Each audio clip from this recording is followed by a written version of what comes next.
attorneys. Only the attorneys. Only the attorneys.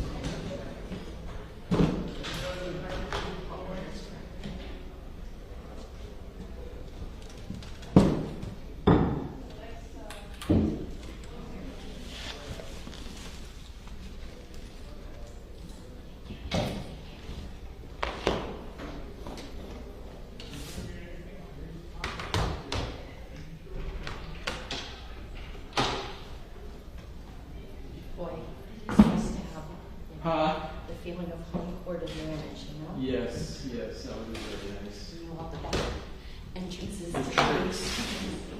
And we just happen to know everybody over there. What's that? That is one of the reasons why it's a good idea not to be an expert. Yes.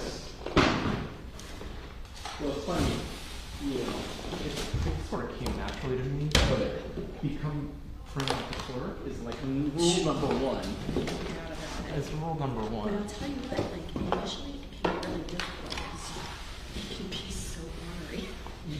Listen, I'm just doing my job, but you know what? You just smile. I would say some are more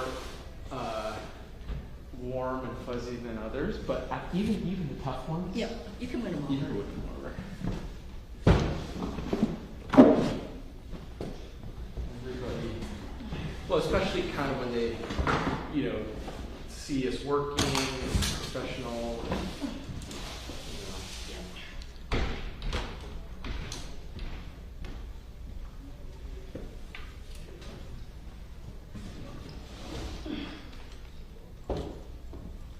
Yeah, you weren't lying. Hernandez is a big fellow. All of our witnesses are. I tell him he's the man of 1,000 hairstyles and mustaches because every time I see him, it's a little different.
Let the media come in. Oh yeah. I just meant like, you know, the general.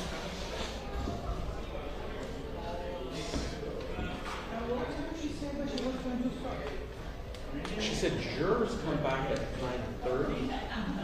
So to me, that means starting at 10. I was going to say, I went in there and it looks long. Hey, Carlos, and she still has to go away. So. betting person, yes, but not. You do good. No. I have other reasons. Yeah, right. I never got into betting. No. Just you. I went on Michael, and they're like big show bets for like slots.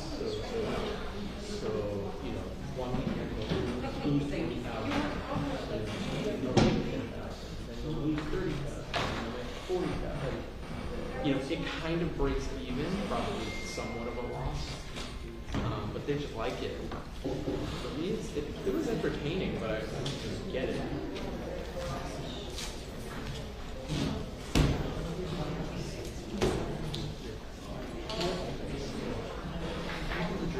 That I wanted to see it, you know.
Anybody missing their bottle?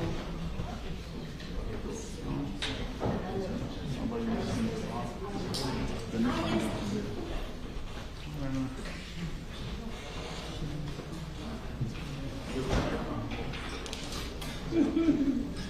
The other one, the other one, I think they left it here from bond hearing. I mean, the weekend thing that they do, so I think we can throw that one. Because that one was there. Yeah, you took one.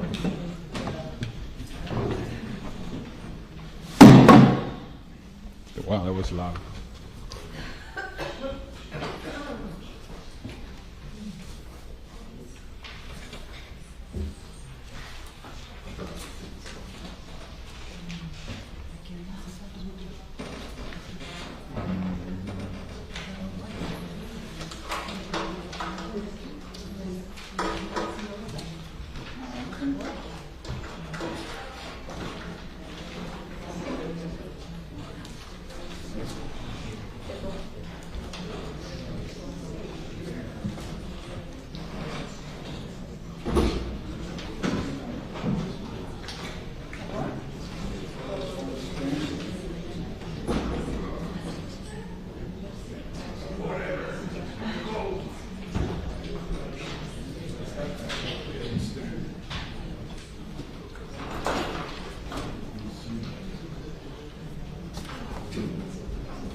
Yeah,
yeah. We use the jury room? Sure. Just sorry, it's private.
And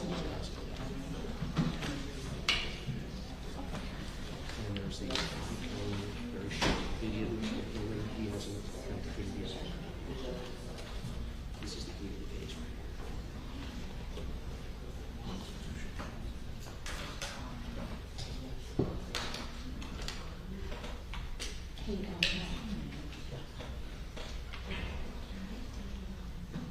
Sure. This one.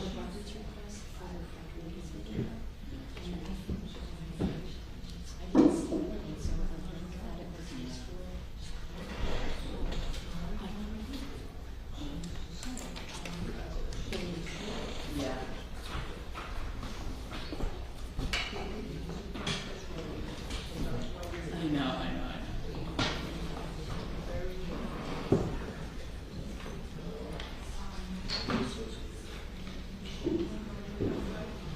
It seems like it,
Let me check. And let me check. Thanks.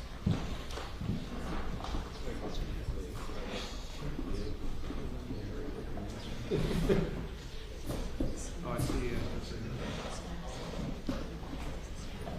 Okay.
seems okay.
everyone. State of Florida versus George Pino, parties announced. Good morning, Your Honor. Laura Adams and Jonathan Borst on behalf of the state of Florida. Good morning, Your Honor. On behalf of George Pino, who's present, Howard Strebnick, Mark Shapiro, Ed Armelino, and Janelle Gomez. Good morning. Good morning. This is working her way in. Mr. Pino, would you please stand and raise your right hand and be sworn? You swear affirming the testimony you give will be the truth, whole truth, nothing but the truth. I do. Thank you, sir. Thank you.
All right, ladies and gentlemen, I heard an argument yesterday late afternoon on the defense first motion for judgment of acquittal.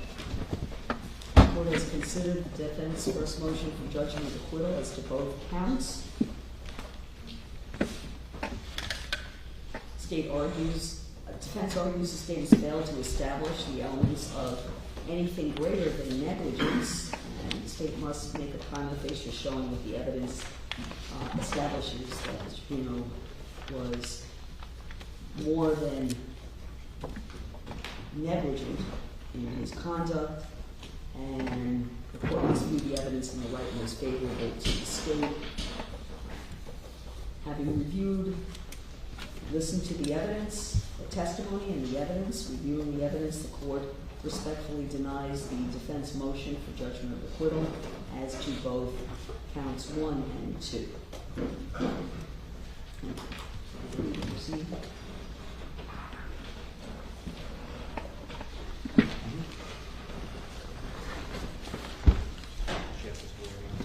Ready to proceed, Judge? We were going to recall Lieutenant Paul Alver to present the additional information and a few additional From questions. yesterday, okay.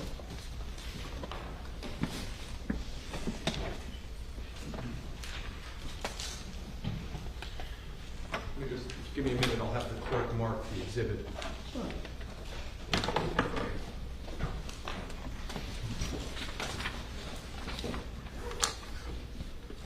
That's going to be our next exhibit.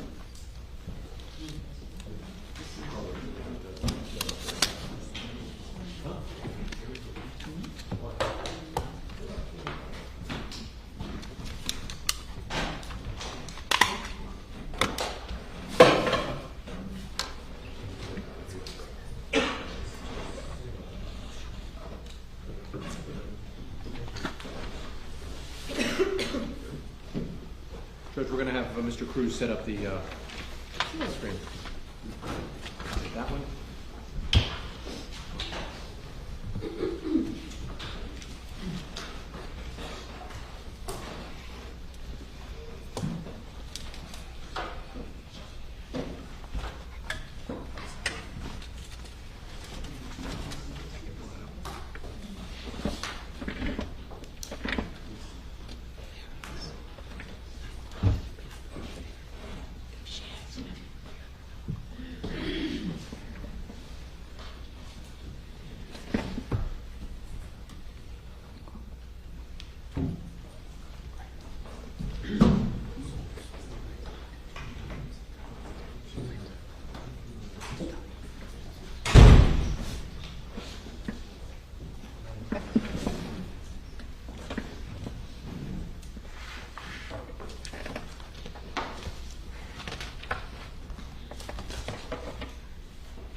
the restroom, but just, yeah.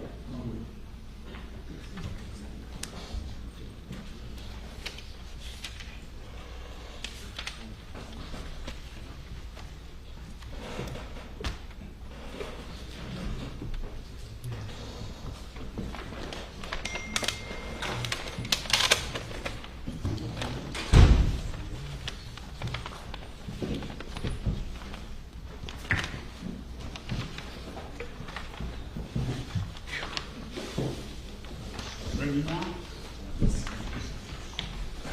All rise.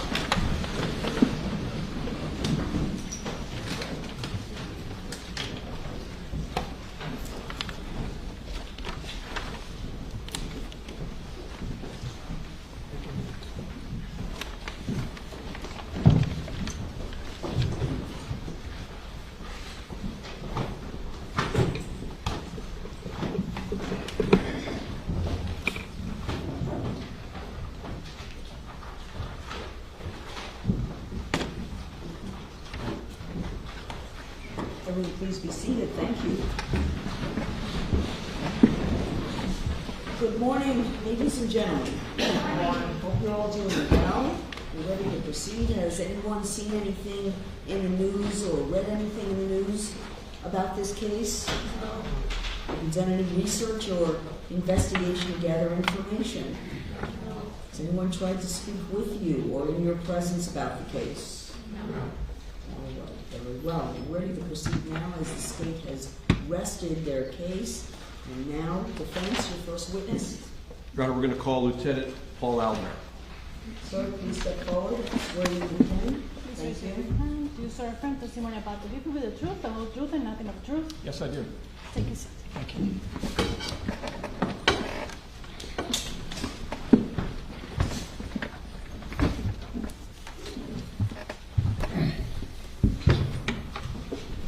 Good morning. Good morning. May I proceed, Judge? Yes, sir. Lieutenant, yesterday when you were here, we talked about some issues regarding tides and such. Since the time we spoke, you did some additional research? I did. Okay, great. And you created some visuals for us today? Yes. And you put them on a thumb drive this morning? Yes. And I marked it as for ID Defense Exhibit A14 and seek its admission at this time. No objection, Judge. Without objection. A14 marked for identification, defense exhibit L. So this is now Defense Exhibit L. Now I'd like to thank you.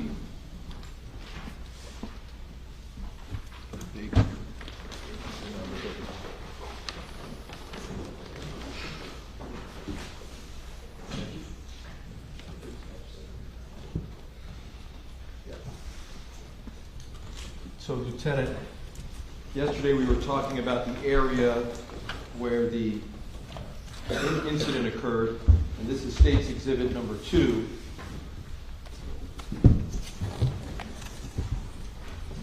We'll just use my finger for the moment. You see that near Cutter Bank Channel there is Cotton Key? Yes. Sorry, Jim. Yes, okay. And you see that that's on the east side of Cutter Bank. Yes. And on the west side of Cutter Bank, there's an area called East Arsenicer, Yes. correct? And overnight or this morning, did you take tide readings from those two locations and put them on the thumb drive for us? Excuse me. I got the tide data from the NOAA tide charts. Okay, so if you would tell the jury, what is NOAA and how do you spell that? NOAA, NOAA, it's National Oceanic and Atmospheric Administration. They make all these charts and they provide weather and tide and wind forecasts. And you consider that a reliable source for tidal information? It's a basic standard in navigation, yes. Okay.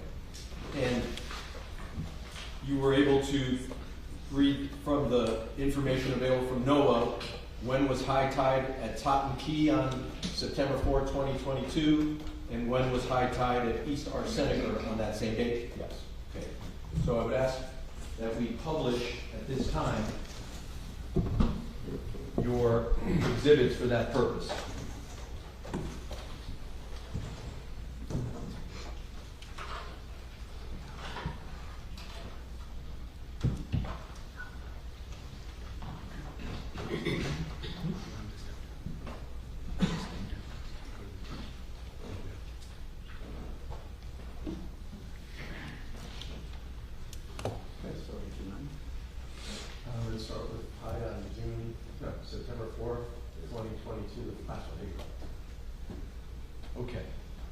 And you have your computer, you want to rely on this just the same? And maybe you can have a seat here with us. Okay, and so September 4, 2022, oh, I have a pointer today. I think.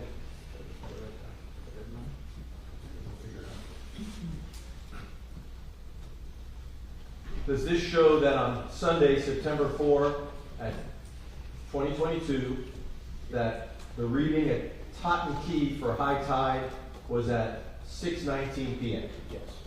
And the elision occurred at 6:37 p.m. Was it 6:30? Yes. So Okay. about 20 minutes later. So just shy of 20 minutes after the high tide at Totten Key. Yes. Okay. Now let's look at East Arseniker.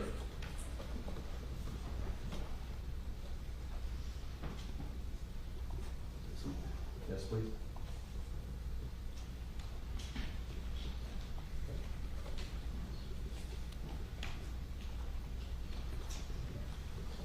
East Arseniker for September 4, 2022. Where do we see the high tide time for that? I didn't mark it, but you can see this is the high point right here, 1.09 feet above the mean, and so it's a little bit after 6. Do you remember that it's precisely, and if you have to check your information, that the reading was at 6:38 p.m.? Sounds about right. Okay, so to be clear, at Totten Key, 6:19 p.m. is high tide. Let's go back to that previous one.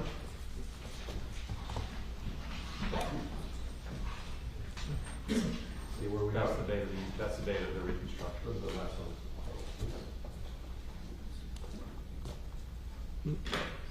Keep going back. And what does this mean, plus 1.39? So there's a mean water level, and then plus 1.39 is 1.39, so 1 1/3 foot, about 18 inches above the mean, and so it's just barely going below the mean at low tide that day. Okay.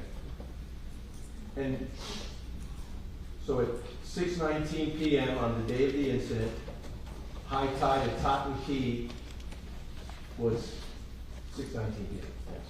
And if we go to the next chart, at East Arseniker, which is also on the map, that high tide event occurred at 6:38 p.m., 1.09 feet above the mean. Yes. Now, the incident occurred basically in between East Arseniker and Totten Key. Yes. Right? Incident is right around here, and there's East Arseniker. Yes. There's Totten Key, as they can see on State's Exhibit number 2. Right. Thank you. Now, let's take a look at the date of the recreation of by Lieutenant Thompson, and you were on that one as well. High tide on June 9 of 2025 at Totten Key was 10:12 a.m. Yes. and it was at 1.12 feet. Yes. Okay. So on the day of the recreation, high tide didn't get quite as high as it did on the day of the elision, correct? Yeah, within a few inches, yes. Okay. Instead of 1.39, it's only 1.12. So it would have been 14 inches instead of 18 inches. Fair enough. And for this one, we just did Totten Key for comparison purposes. Now, when you and Lieutenant Thompson were doing the recreation, that was sometime before 9 a.m.? It was so the first pictures that I took, there's a picture of the channel marker with the buoy was just after 9, and then we did construct the runs through afterwards, but it took a little bit of time because we had to get the drone going. There were a lot of moving parts that day. Got it. So it was pretty close to high tide by the time. Got it. Okay, so that deals with the tide issue. Now, when you had done your report, you had recorded on your report that high tide on the day of the incident was 10:29 p.m. Yes.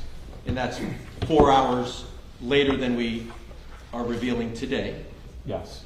And could that have been because it was on Greenwich time instead of Eastern Daylight Time, or do you know why that happened? It could have been a different tide station. I mean, the tide fluctuates. The tide is hours different between North Biscayne Bay and South Biscayne Bay, east and west. It could have been a number of factors. I don't remember which source that I used to grab that time. And do you know what source Lieutenant Thompson was using to determine tide when he testified? No. Okay. Okay, so that's the tide issue. Now, I also asked, and you were good enough to do another demonstrative showing at what point along the path of the Robalo that if the operator was looking down the channel at a moment in time, marker 13A would obscure marker 15. Yes. And you were able to do a study of that, yes? Yes. And if we can just put that on the screen. That's why I invited you to sit if you'd like, so you don't have to get up and down. It's up to you. I need the exercise.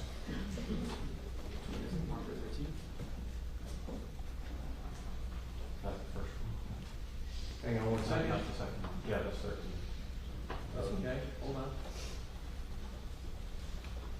Go to the next one. There we go. Okay. So what you did in this exercise is you plotted. Got it, Carlos? Great. You basically plotted a line between marker 15, 13A, and C. Where would that intersect along the path of the Robalo? In what this exercise revealed was that at timestamp 6:36:54 p.m., the Robalo was on its path, and had the operator looked down the channel, 13A would have obscured 15. Yes. Okay. And to remind everyone, the elision occurred at 6:37:28. Yes.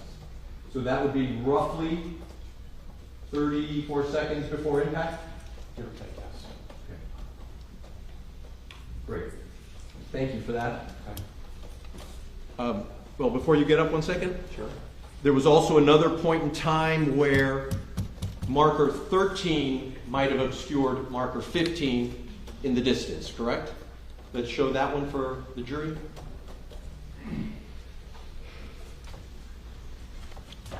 No?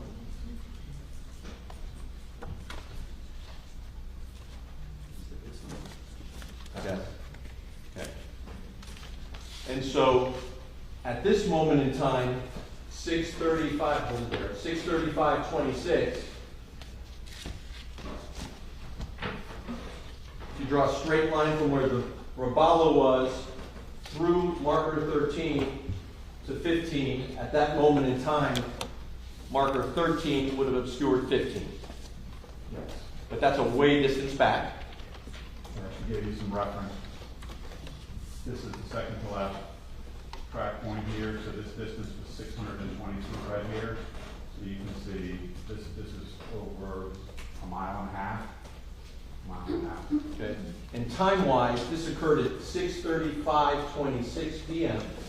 The elision was at 6:37:28. Right? So that's roughly a couple of minutes before impact. Okay, thank you for that. Are there any other exhibits on this before we make the witness sit?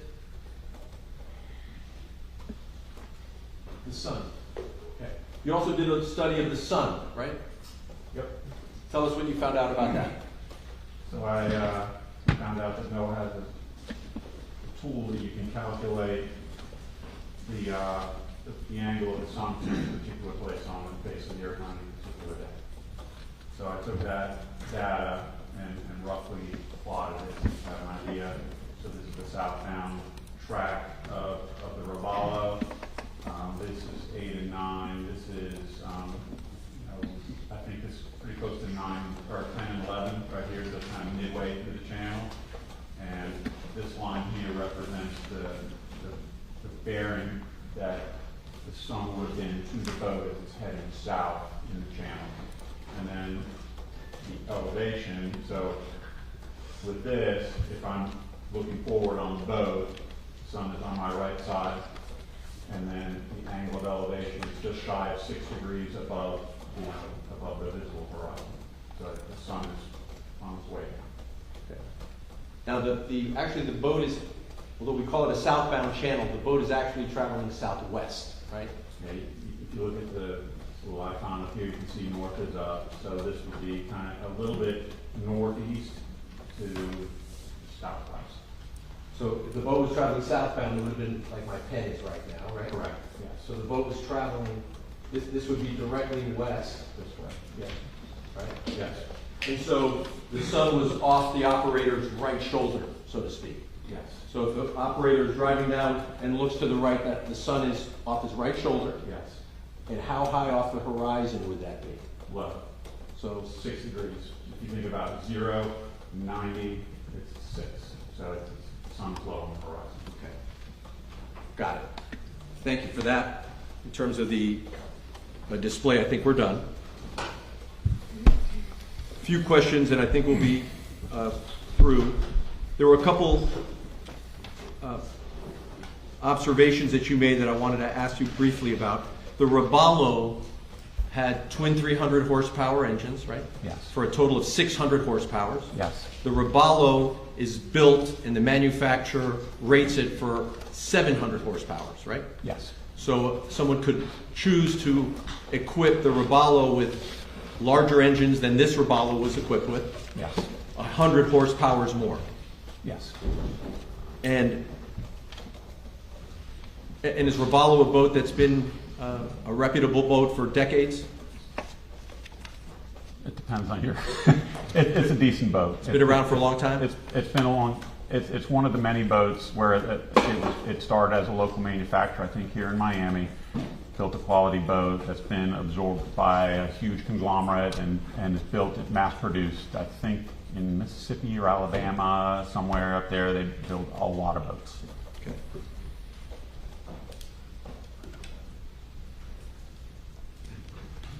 You discussed the lookout rule. Question, is it, the lookout rule allows one person to operate a boat with no one else on the boat? Yes. Okay. And we see police officers operating solo from time to time? I did many years. Okay. The prosecutor asked you yesterday about passing on the right. Did you say stay to the right? I think you said is like on a highway or on a road. Yes. In Cutter Bank Channel, it is permitted, is it not, for the operator of a boat to navigate outside of the channel if there's enough water depth? It's not against any of the rules to operate outside of the channel. No. Okay. The channel is meant for boats that for sure need that depth of water, a large boat with a big keel, right? Yes, I mean, a prudent operator would choose to operate in the channel, given the choice between a known maintained waterway and a shallow bank. A prudent operator would typically stay in the channel. In this Cutter Bank Channel, there's enough water given the draft of the Robalo for the Robalo to operate outside of the channel.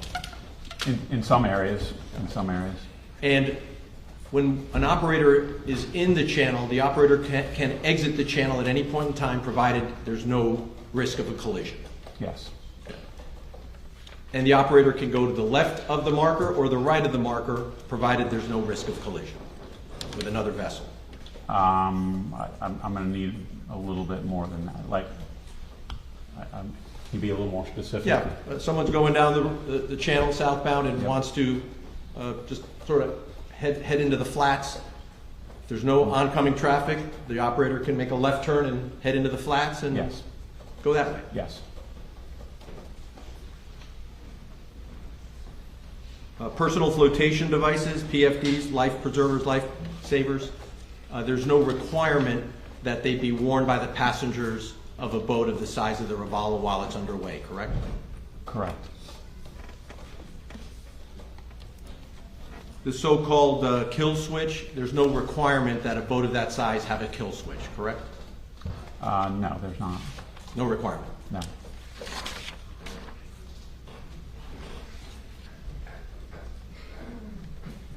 Flares. There's flares on there labeled sometimes expire. Yes. Okay. And flares that are expired can still work, although they may not be acceptable under some regulation, They might still work. if they're kept in the right condition. A lot of people misunderstand the rules, though. All the safety gear that's kept on the boat has to be in a serviceable condition, so having unserviceable flares is technically a violation.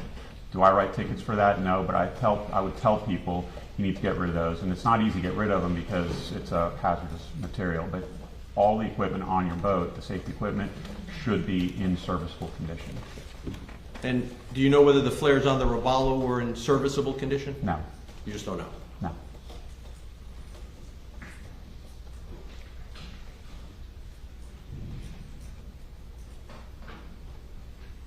One moment.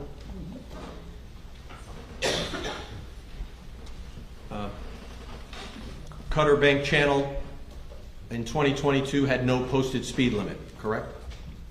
It doesn't have a speed limit the way we think about speed limits on the road, no. Okay. There are channels that do have posted speed limits, correct? They're the exception, not the norm.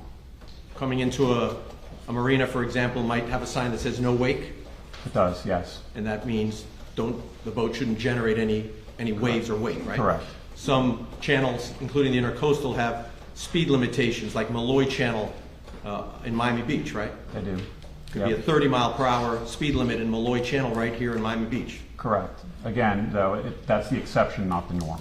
And those speed limits change season to season in some instances, right? Yes, Malloy Channel here in Miami Beach has a speed limit at some times of the year that's 30 miles per hour, or 35, whatever it might be. Other times of the year, there's no posted speed limit, right? Objection leading. Oh, you did? Don't leave, sustain. Okay. Do speed limits within the same channel sometimes change during the time of year? yes, Okay. Cutter Bank had no speed limits posted at all, correct? there's speed limits everywhere, just not the way that we associate speed limits on the road. No posted sign saying speed limit at Cutter Bank Channel back in 2022, correct? There's not a numerical speed. There's not a numerical speed limit for Cutter Bank Channel. Neither then nor now. Correct. Thank you. That's all I have, Judge.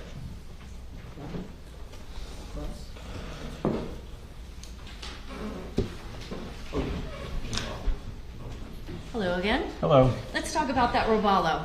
Okay. It's not a Grady White, is it? It's not a Grady White. It's not a CV. It's not a For contender. jurors who may not know, Okay. isn't it true that Grady White is considered one of the best kind of recreational vessels that people can have? I mean, they have Grady White has a good reputation. Yes. Now that Robalo vessel, which is the subject of this case, even if it's capable of going, say, 54, 55 miles per hour with twin 300 horsepower engines, on the day in question, September 4th of 2022, that vessel was not in the condition like it would be for testing for specifications, was it? It was not. It was not. It had a lot more people on it than it would have for testing for the specifications. Yes, And those extra people added a lot of extra weight to the vessel, correct? it did. And that extra weight caused the bow of the boat to be further down in the water, didn't it? Yes. And as a result, that vessel would not have been able to go as fast as what was done when it was tested for the specifications. Correct. And as a consequence,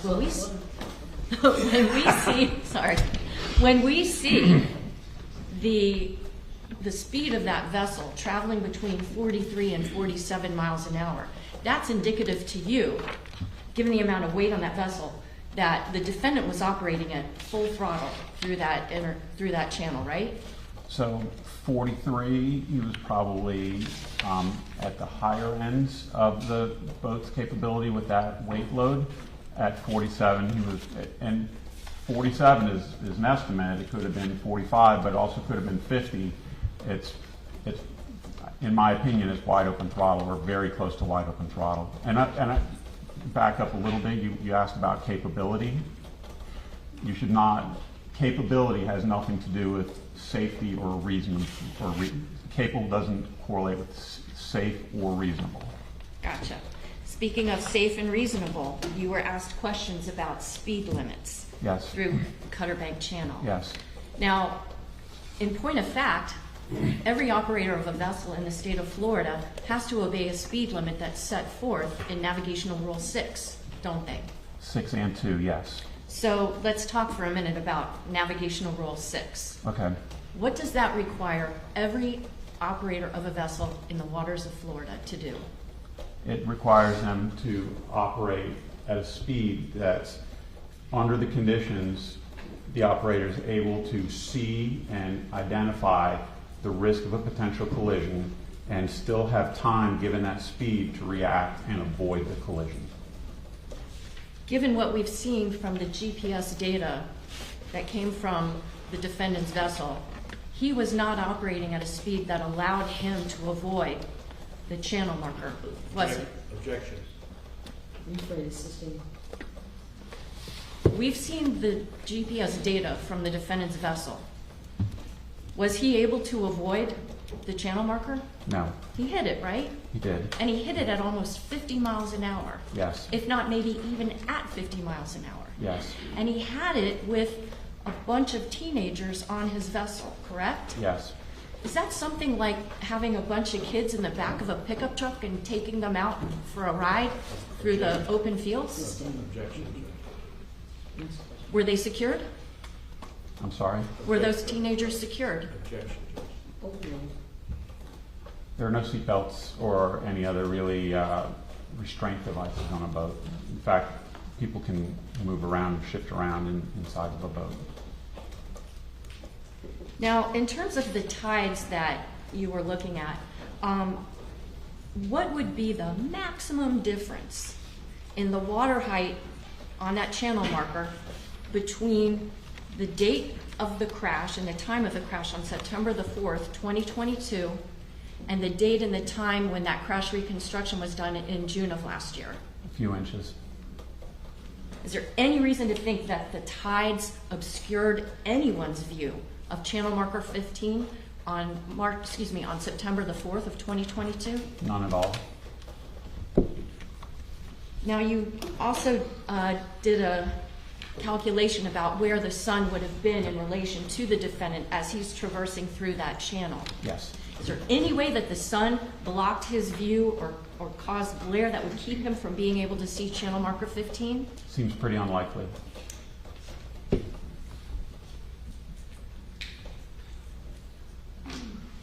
Is it your opinion that the sun in any way contributed to this crash? No. You also were asked about whether or not channel marker 13A, the one before 15, would block the view of channel marker 15 from where the defendant's track was. Yes. Did channel marker 13 block the view of channel marker 15? No, it didn't. And can you explain to the members of the jury, you talked about how far away Yes. the defendant's vessel would have had to be for channel marker 13A to block channel marker 15. Sure. From that distance, even if channel marker 13 was not there, would channel marker 15 be visible to an operator of a vessel? When we were out there that day, channel marker 15 was coming into view as we were passing between markers 12 and 13.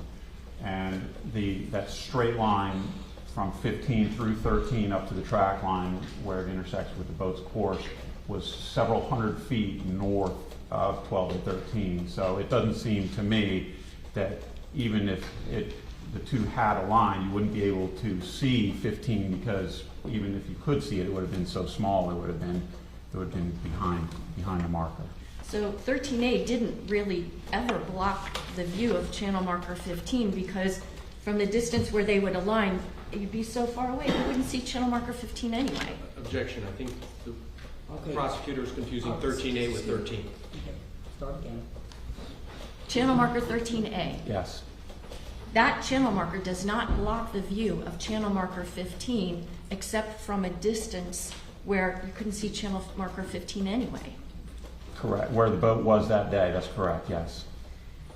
Now,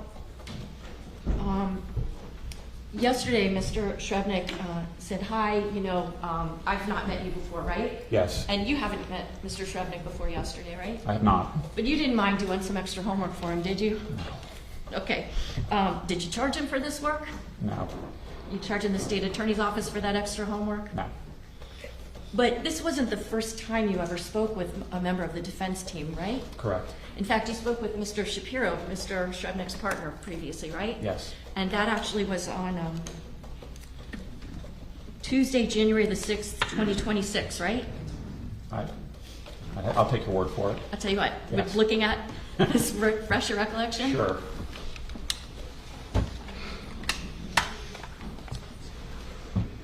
It looks like January 6th, 2026. And how long, when did that deposition start and when did it end? It started at 1:38 p.m. and ended at 5:20 p.m. So a couple hours. A couple is 2. My math is 4. Okay. Nothing else. Who's counting? Okay, redirect. Yes, please. So I want to make sure that we're talking marker to marker here. Yes, At one point, the prosecutor was talking about marker 13, yes, then 13A. Those are Yes. 2 very different markers. they are. I mean, yes, yes, they are. So let's be clear with the Okay. jury, okay? Because, Carlos, can we have it?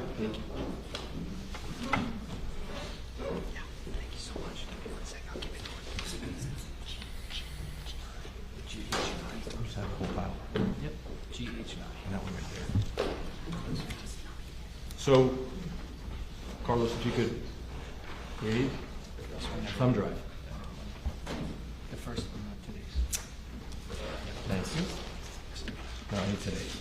Today's? And yesterday's. Okay.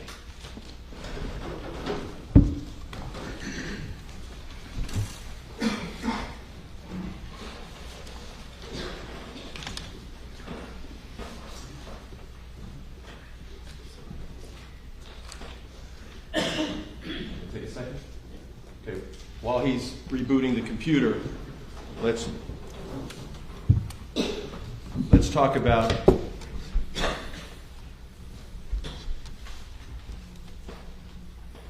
the view of the pilot, of the operator of the vessel.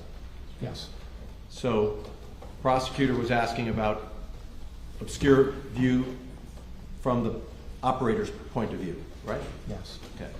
We talked yesterday about passengers seated in the bow, yes, and I'll use the phrase with their butts on the cushion, right? There would be torsos and heads above the gunnel line, yes, and if they're waving their hands, yes, that combination, in your perspective, would obscure the view of the operator, right? and it would have been his responsibility to recognize that problem and address it immediately because it's causing safety problems. Fair enough. Yes. But to be clear, it is your view, as you testified in that deposition, Yes, that the passengers seated were on the cushions, designated seating by Roballo, simply waving their hands Yes. would obscure the view of the marker. yes, And it might mean that the operator of the vessel wouldn't see the marker when that's going on. yeah, yes, that's his responsibility. And your view is, if you said it 3 times now, Yes. it would have been his responsibility to have the girls stop putting their hands up, right? Yes. Okay. You also used the term designated seating. Again, I'm going to refer back to what I said before. Just capability doesn't mean that it's safe, and it's not always safe to be seated in that spot. Okay. And by the way, if the boat had not alighted with the marker, okay, Yes, there'd be no suggestion, nobody would have been injured, correct? not given the circumstances that we've had. This was right a now. calm day, Yes, right? The Is sea, objection leading? you're right. Describe for the jury the conditions of the day. so the prevailing circumstances was that the day was a light chop. Okay. Yes. There was still an hour's worth of sunlight. Yes, Okay. And this Roballo, it may not be a Grady White, yep, but this Roballo is rated to have even more horsepower than it did. it is. Objection leading? Yeah, John, that's it. Okay. Are you able to get that up? Okay, let's do it. Now, let's just do marker 13A. Second one, there you go. Exhibit. We're in exhibit L. Okay. We talked earlier that where 13A obscures 15 is at 6:36:54 p.m. Yes. Are you telling the jury that marker 15 was not visible at that time, or it was? So, when I was out there, naked eye, when I was passing between 12 and 13, 15 is just starting to come into view. So your testimony now is that this is roughly 34 seconds to Yes. impact? Yes. That at 34 seconds to impact, your recollection is that marker 15 is barely even visible? Objection leading. Yeah, don't, Okay, let is the it- witness testify. Point blank, is it visible or not with 34 seconds to go?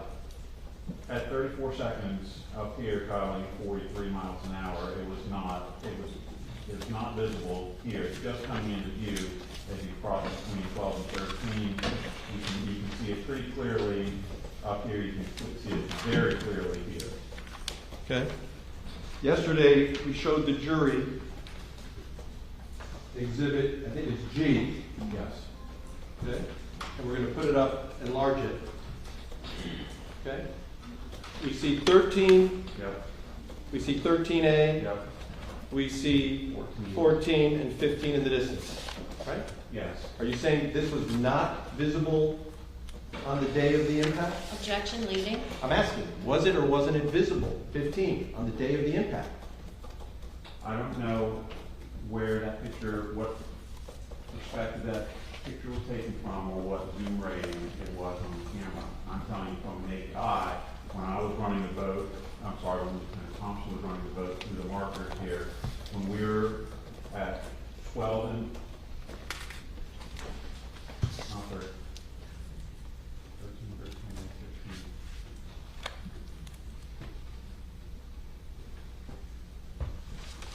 This is much closer. Okay. This is much closer. Right. This is on the approach to 13. Let's go to the next one.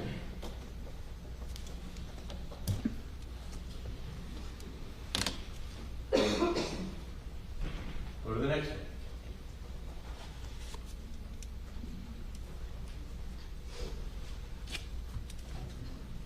Again, it's coming into view here. You can see just a little bit of green marker right there. Okay. True or And false? This is closer, and I don't know I don't know how far you have your lens zoomed in, but this is closer than where the intersection of the lines are. Okay, so I'm just trying to understand from your perspective, with 34 seconds to go to impact, was marker 15 visible to the operator? It's coming into view. It would be coming into view if it was in front. And at 34 seconds to go, if it's coming into view, it's still being obscured by marker 13A, correct? Objection leading. His leading counsel. Was it being obscured by 13A? Objection calls for speculation. I'll rephrase. Did the exercise you did for the jury Yes. show to the jury that with 34 seconds to go, 13A obscures 15? Let me see if I can. For a moment in time, as opposed to going 43 miles an hour to the channel, at an instant in time, this marker 15 is just coming into view, would have been obscured for a brief moment by 13A. Fair enough. And so, to finish our conversation today, with 9 seconds to go, if the operator had seen the marker, that would have provided sufficient time to avoid the elision. At 9 seconds to 9 go. seconds? Yes. 8 seconds to go. Yes. 7 seconds to go. Yes. 6, Potentially. 5, Yes. 4. Now he needs to make an adjustment. Under the rules, it says that you have to take early and substantial action. A Of course, prudent if the- mariner wouldn't wait 4 seconds to make a maneuver. Okay, 3 seconds might be too late. with 3 seconds to go. Then you're making an abrupt maneuver with a heavy load on the boat. And so if the operator didn't see the marker, for whatever reason, whatever distraction, the operator would align with the marker, right? Yes. Thank you.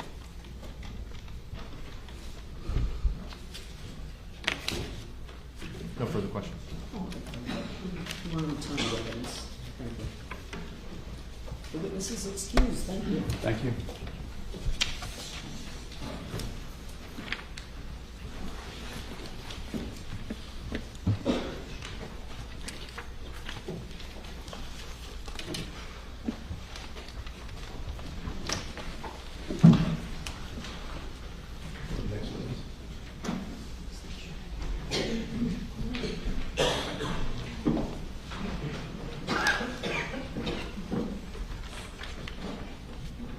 We're just confirming that the next witness is present.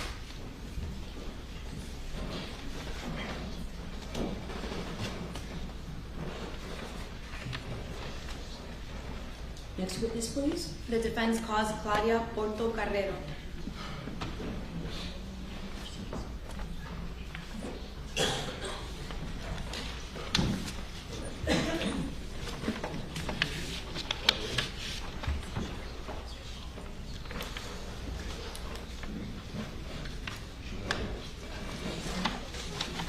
One moment, Ron.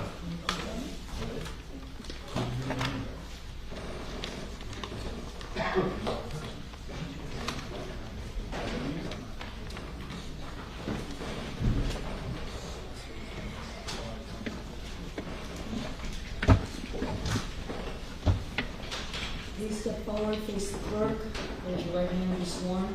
Do you swear or affirm testimony about to give will be the truth, the whole truth, and nothing but the truth? Thank you.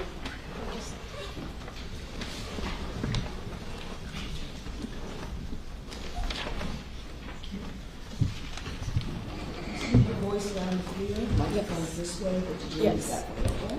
Thank you. Good morning. Can you please introduce yourself to the jury? Yes. Hi, my name is Claudia Portocarrero. And how old are you, Ms. Porto Carrero? I'm 21. Are you in school? Yes. What school do you go to? I go to Clemson University. What are you studying? I'm studying language and international health. When do you graduate? I graduate in May of 2027. Do you know the Pino family? Yes, I do. Can you tell us how you know the Pino family? Yes, I've known the Pino family my whole life. My mom is cousins with Ceci George's. Just slow down just a little bit. Okay, thank you.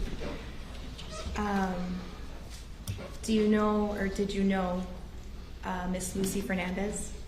Yes, I've also known Lucy my whole life. How did you know Miss Fernandez? We went to school together since we were 4 years old at Epiphany. And before September of 2022, did you know Caterina Puig? Yes. Can you tell us how you knew Miss Puig? Yes, Scotty was also one of my closest friends. We also started Epiphany together when we were 4 years old. Are you still friends? Yes. Were you at Ocean Reef with the Pinos the weekend of September 4th, 2022? Yes. What were you doing in Ocean Reef that weekend? That weekend we were celebrating Ceci's 18th birthday. Were you on a boat on September 4th, 2022? Yes. Were you involved in a boating accident that day? Yes. Before the accident, were you at a sandbar? Yes. Do you remember the name of the sandbar? I don't remember. Do you know how you arrived at the sandbar? By boat. Who was driving the boat? George. So, when you were at the sandbar that day, can you tell us who else was there with you? Yes. There was 10 girls on the boat, I believe. And there was other boats at the same bar as well. Do you remember who was on those other boats? I remember that there was about 4 boats. Okay. Can you tell us who was on them, if you remember?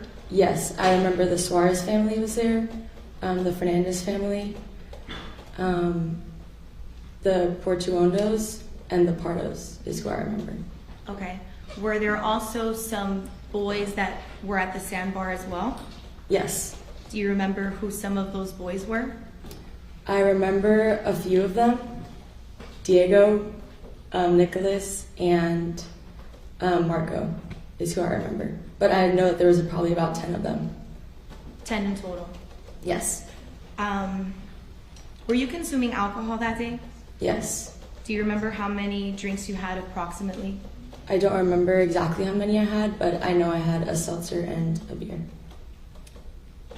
When you were at the sandbar, at any point, do you remember if you ever saw Mr. Pino holding an alcoholic drink in his hand? No. Do you remember having any conversations with Mr. Pino at the sandbar? No.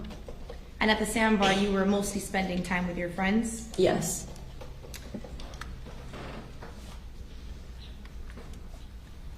When you were leaving the sandbar, talk to me about when you were leaving the sandbar and what happened. So when we got back on the boat, pretty much what I remember is we were dancing on the back of the boat, just really having a great time all together. And then we all took our spots and we left. And was Mr. Pino on this boat as well? Yes.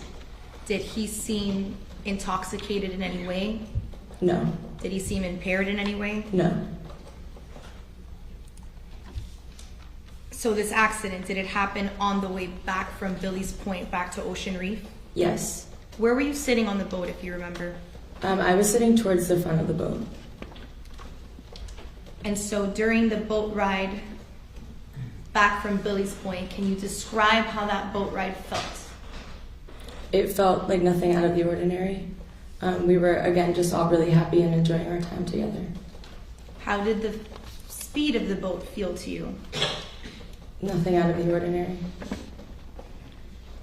Did you ever tell Mr. and Mrs. Pino to slow down or to change the way that they were operating the boat? No.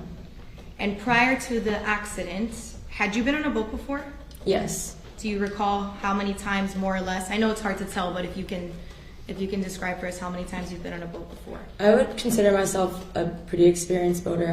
My family never owned a boat, but I had gone on boats with my friends my whole life. Had you been on a boat with Mr. Pino before? Yes. And this boat ride on September 4th, prior to the accident, did it feel any different than any other boat ride you've taken in your life? No. So back to September 4th, that boat ride from the sandbar to Ocean Reef. What were you and the rest of the girls doing during the boat ride? I just remember we were really happy, singing, enjoying our time together. So there was music playing? Yes. And you mentioned everyone was sitting. Everyone was sitting on the cushion of the boat? Yes, in their respective spots. Was anybody sitting, and I learned this term just the other day, so it's okay if you don't know it. Was anybody sitting on the gunwale of the boat? It's like the railing. See that railing over there, kind of the railing of a boat? No. None of the girls were sitting on top of that? No. Okay. So you were saying that some of the girls were singing and they were dancing in their chairs. Did any of the girls have their hands up in the air? Yes, I would say a good amount of us probably, as we were singing. Okay. Now, what happened after the accident, after the impact? I just remember opening my eyes after the impact and seeing a lot of white. And the first thing I saw when I opened my eyes was George, and I thought he was dead. I just saw a lot of blood gushing, and then my friends were telling me that I had to get out of the boat. And by the time I was going to get off the boat, it was kind of almost flipped. So instead of jumping from the boat, I practically stepped into the water because of how tilted it was. And then I honestly, I don't remember much. I just swam, and I swam to where Ceci was with Gati, and I tried to help her, keep her afloat. And then at that point, we saw the rescue boat, and I was just helping wave them down until they were nice enough to help get Gati onto that boat. Okay, so a moment ago you mentioned that you thought Mr. Pino was dead. This was after the impact. Can you tell us why you thought that? How did he look to you? Yes, I just thought that because there was a lot of blood gushing from his head and he seemed unconscious. Do you remember if his eyes were open or closed? I don't remember. At some point you said you ended up in the water. Do you remember if anyone said to jump into the water? Did you hear anybody call that out? Yes. I don't remember exactly who it was, but I know people were telling me I had to get out. Do you remember if it was a female voice or a male voice that said to jump? Definitely a female voice. Okay. One moment, Your Honor.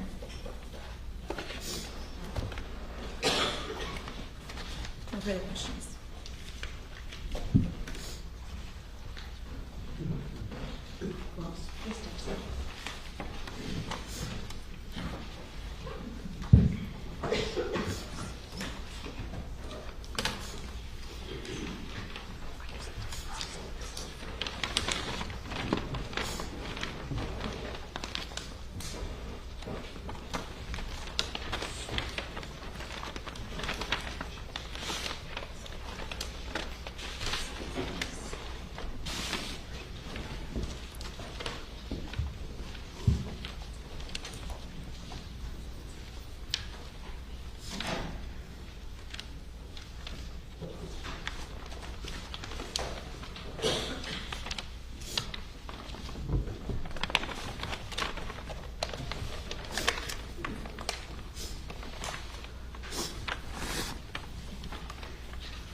Judge, I'm sorry, just take a moment. Thank you, Judge.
My name is Laura Adams. That's Tom Singh. I know this is really hard, okay? But I want to ask you a few questions about that day that the boat crash happened, okay? Were you or any of the other girls wearing life jackets, either to the sandbar or on the way back? No. Okay.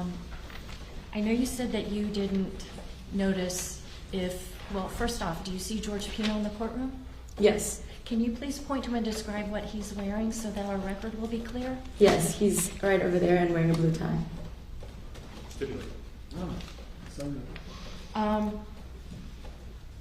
I want to ask you if on the day that this incident happened, I know you said that you had consumed some alcohol. Yes. Some of that alcohol came from the boat that Mr. and Mrs. Pino brought you there to the sandbar on, right? Yes, I got my alcohol from that boat and others as well. Okay. Did you feel like you were drunk, about to pass out? No. Did you feel a little buzzed? At the maximum, but I did not feel impaired. Okay, but buzzed, right? Happy, correct? Yes, yes. Okay, gotcha. So now you'd agree that maybe people that are buzzed from alcohol are not the best judges of whether somebody else is also buzzed from alcohol, right? Yes. Okay.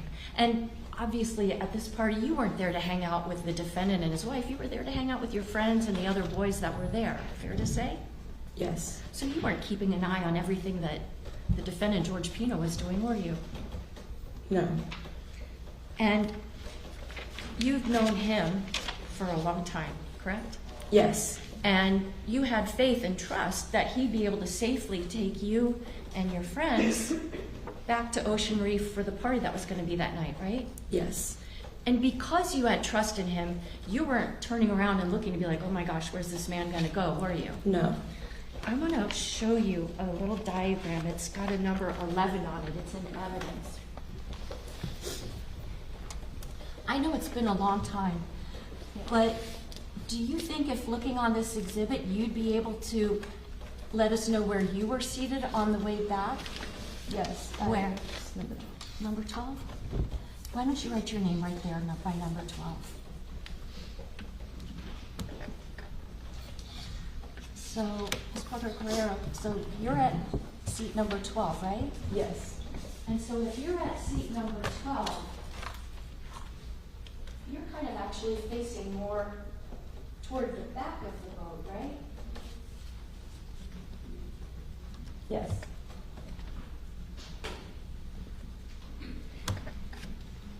So in order to see what was ahead of you, if you're here at seat number 12, you'd have to be looking like this, right? Yes. But you weren't doing that, were you? No. Because you trusted that Mr. Pino would get you back safe. Yes.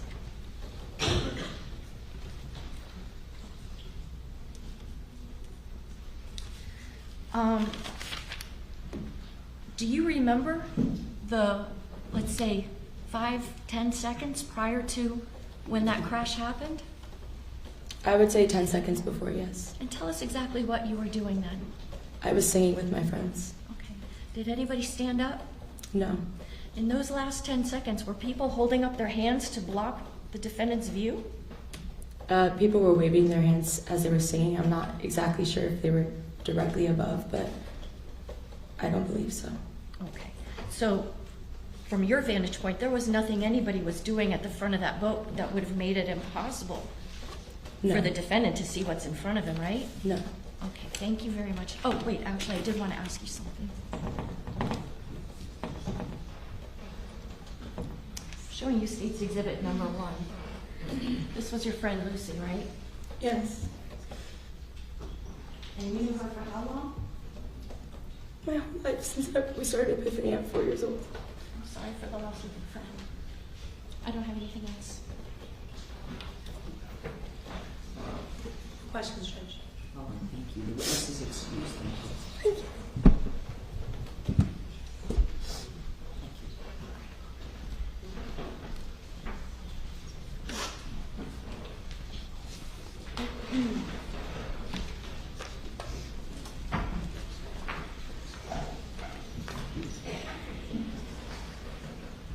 Defense?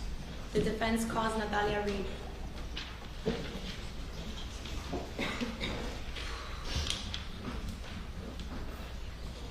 Natalia Reed.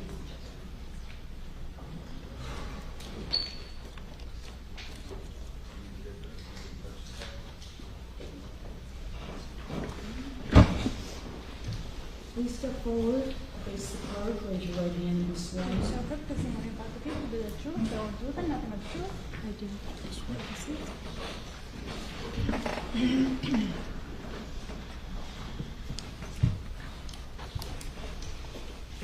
Keep your voice down, clear.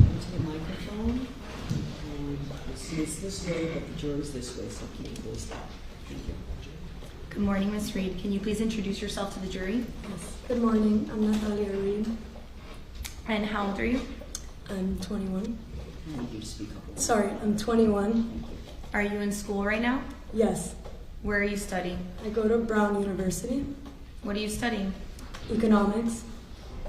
And are you currently interning or working somewhere right now?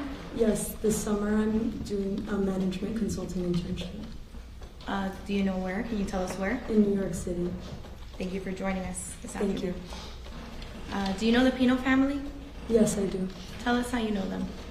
I went to elementary school with little Ceci, and I've known the Pinos since then. We went to Epiphany together, which was our elementary school. Did you know Lucy Fernandez? Yes, we also went to elementary school together. And before September of 2022, did you know Catalina Puig?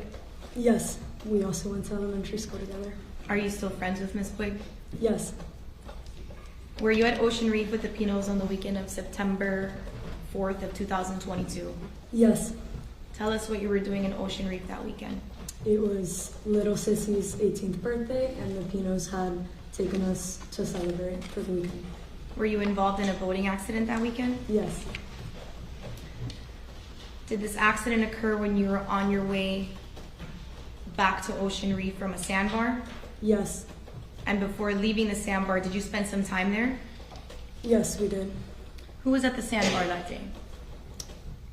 Like, name everyone there, or okay. From what you remember, yes. Please. George and Ceci mom, little Ceci, and some of the girls were Claudia, Pao Garcia, Camila, Katy, Lucy, Carolina, Coco, Mia.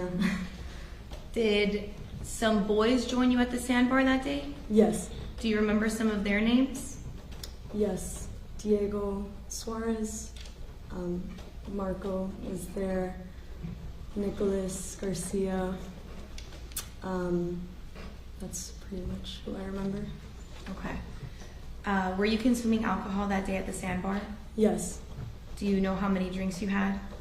I remember having 2 or 3. I don't remember feeling impaired or intoxicated.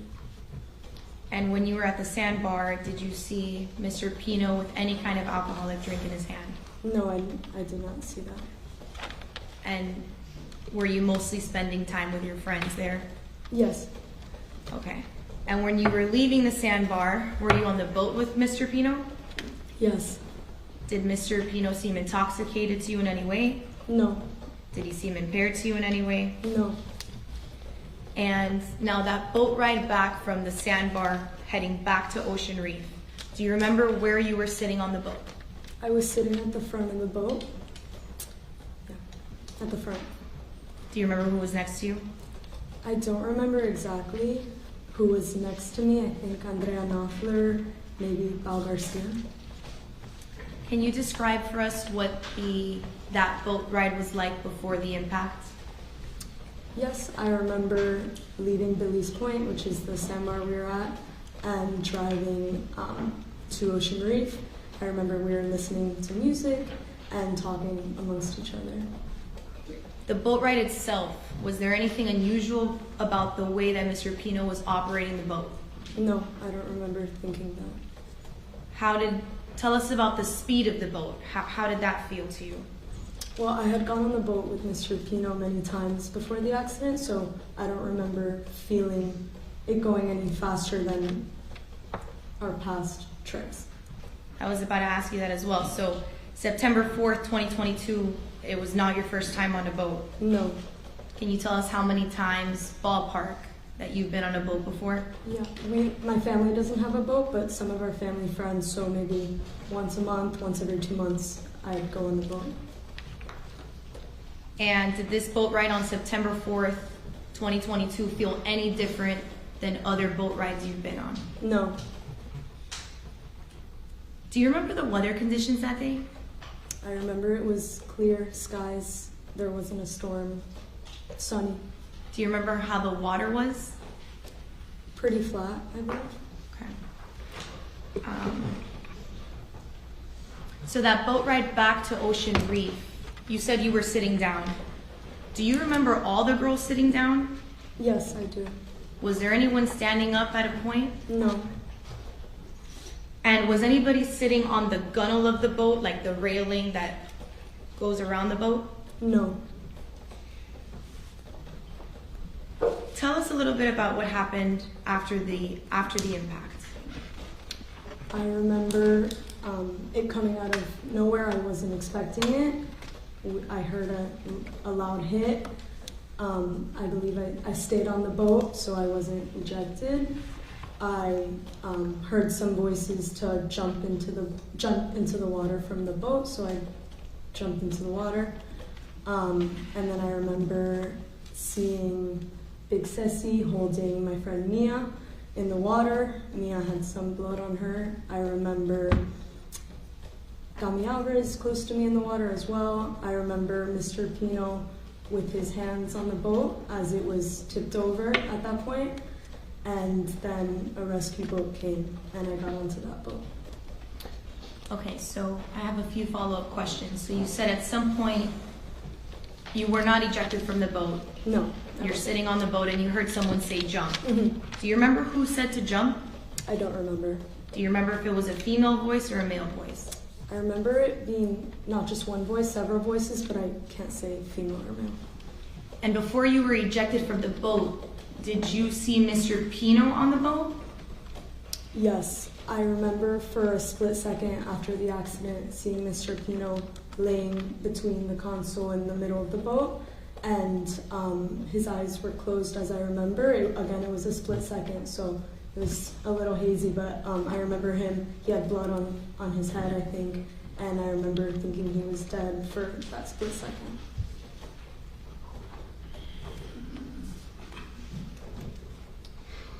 After you got on a Good Samaritan boat, did you see Mr. Pino again? No.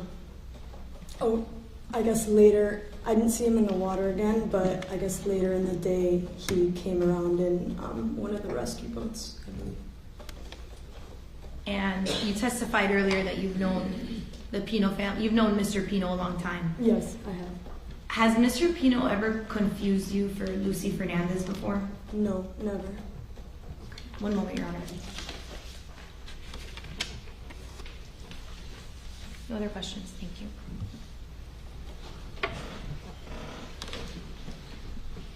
Class?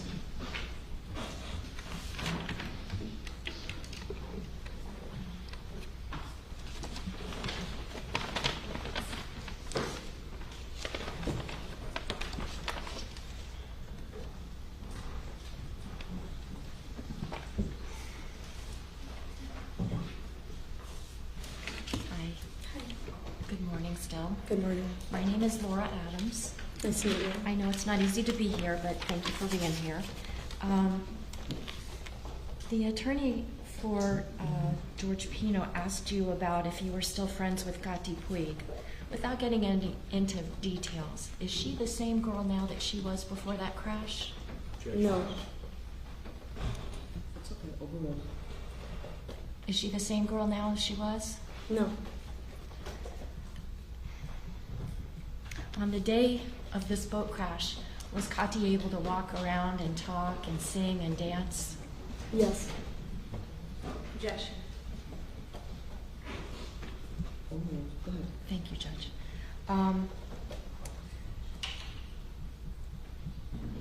The defense attorney asked you about who drove the boat up to the sandbar and back. I think you said his name was what? George Pino. Do you see that person in court today? Yes. Can you please point to him and describe what he's wearing so our record is clear? He's wearing a suit and a blue tie. Okay. Stipulate. So stipulated. Now, on the day that you all were having this party, it was to celebrate his daughter Ceci's upcoming 18th birthday, right? Yes. None of you guys were 21 yet at that point, right? No. But Mr. and Mrs. Pino had provided in a cooler drinks, including alcoholic drinks that you all wound up drinking that afternoon, right? There was seltzers in the cooler, yes. And those seltzers had alcohol in them, Yes. right? And there was some beer in there too? Yes. Okay. And the Pinos didn't say, hey, girls, this is off limits, not for you. They didn't do that, did they? Not that I remember, no. Okay. And so you didn't feel any, fear that you were going to get into trouble for drinking those seltzers or beers, anything like that, did you? No. Okay. Now, were you there at that sandbar to hang out with George Pino and his wife? We were there to celebrate Sissy's 18th birthday. Were you there mostly, though, hanging out with your friends? Yes. So you're not, like, watching George Pino every minute to see how much, if any, alcohol he's drinking, are you? I don't remember watching to see if he was drinking alcohol, no. Okay. He wasn't your focus, right? No. Your friends were your focus. Yes, yeah. Okay. Now, it's been a long time. You're not going to get in any trouble, okay? But that afternoon, do you think that you got to a point where you were like falling down drunk? No. Do you think maybe you felt a little buzzed from the alcohol? Yeah, I remember having like 2 or 3 seltzers, so I felt a bit buzzed. Okay. In your buzzed state, did you tell George Pino, hey, I want to check and see if you're impaired by alcohol? No. And do you think that maybe people who are buzzed are not the best shape to determine who else might be buzzed? I don't know. Okay. You've been in college? Yes. Have you seen people buzzed? Yeah. Okay. Now, when you all were coming back from the sandbar to get back to Ocean Reef, was music playing? Yes, I remember. What kind of music was it? Do you remember? I don't remember exactly. But it was loud enough that you could hear it even over the sound of the engines and the boat going through the waves, right? Yeah, I remember hearing the music, Okay. yes. I'm going to show you an exhibit, and it's labeled as State's Exhibit number 11. It's kind of like a cartoon diagram, sort of the boat and the different seats where people could be. Okay. Do you see on this exhibit a location where you remember that you were sitting when this boat crash happened? I believe that was at 5 or 6. Okay, so I'll tell you what, let's do this. We'll put arrow to both. Can you put your name on there? Sure.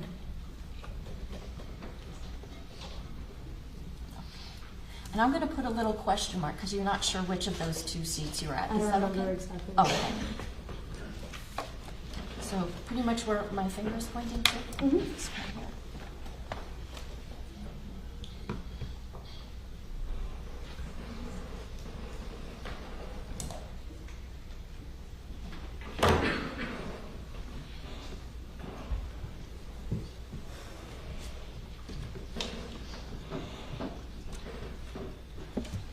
So, Ms. Whitney, where you were seated on that vessel, if I were to put myself, let's say, here, in order for you to see what's in front of the boat, you'd have to turn around this way, right? I'm sorry? For you to see what was in front of the boat, given where you were seated, you'd have to turn and look kind of behind you to see what's in front of the boat, right? In front of the boat, yes. Okay. I would have to turn to So where you were seated, if you were looking across, you're looking kind of more toward where the back of the boat would Yeah. be, right? Yes. So as you're seated there, are you, looking around to see what's ahead of the boat, or are you kind of just looking at your fellow friends, Yeah. things like that? I was looking at my friends. I wasn't looking at Okay. And speaking of the friends that were on the boat, there's a seat number 9 and the name Lucy. Is that where you remember that Lucy was seated that afternoon? Yes. Okay.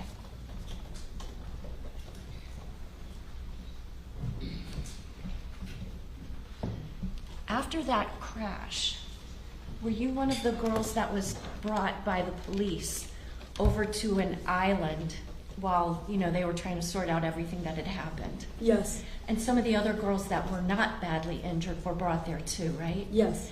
And during that time, did you see the defendant at that island? Yes. And the police, they didn't have him in handcuffs, did they? Not that I remember, no. He was able to walk around, right? Yeah. Did you have any kind of interaction with him? I think we had a brief interaction. I don't remember what it was about, but I remember seeing him. Okay. And then I just wanted to ask you, I'm showing you a picture. in evidence, and it states exhibit number 1 in evidence. Is this your friend Lucy? Yes, And you knew her for how long? since elementary school.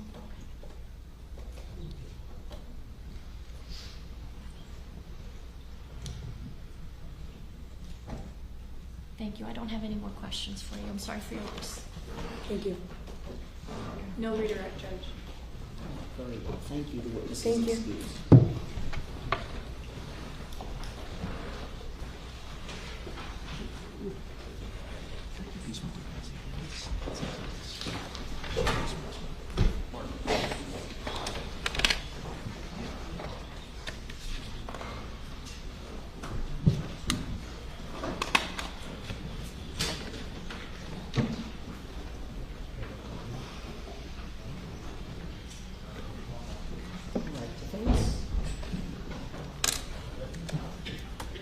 Don't you need a moment? Yeah, Judge, we're just looking at some.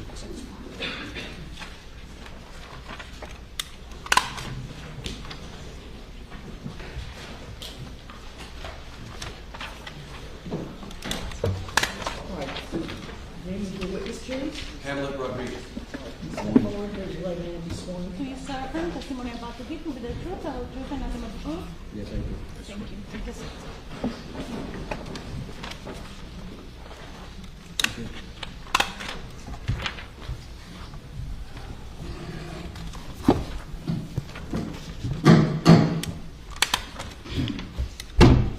Good morning, sir.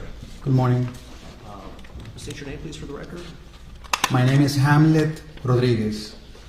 Mr. Rodriguez, my name is Mark Shapiro. I think you know that I represent George Pino. Is that correct? Yes. Prior to coming here to court today, do you know who George Pino is? No. Okay. Have you ever met George Pino prior to September 4th, 2022? No. Do you recall where you were during the Labor Day weekend in September of 2022? That would have been September 3rd, I think, through September 5th. Yes. And please tell the jury what. I was spending a day on Elio Key with some friends on a boat. And without telling us the last names of your friends, can you tell us what their first names are? Yes, Marlene and Manny. And Marlene and Manny are married, is that correct? Yes, sir. Do you recall when it was that, let me ask you, you said you spent the weekend with Marlene and Manny? Yes, we were spending the weekend on the Killard. Were you staying in a hotel with them, in a home, what kind of thing? No, they own a property there. Do you recall when it was that you arrived at Manny and Marlene's house that weekend? It was Saturday, I think morning. All right, so that would have been September 3rd then, is that right? Yes. Were there some plans that were made at any time Saturday with possibly going out on the water the next day, Sunday? Yes, we were planning to go out on the boat. Manny has a boat, I presume? Yes, sir. Was the plan that you and your wife and Manny and his wife would spend the day together on the boat? Yes. And you are married, is that correct?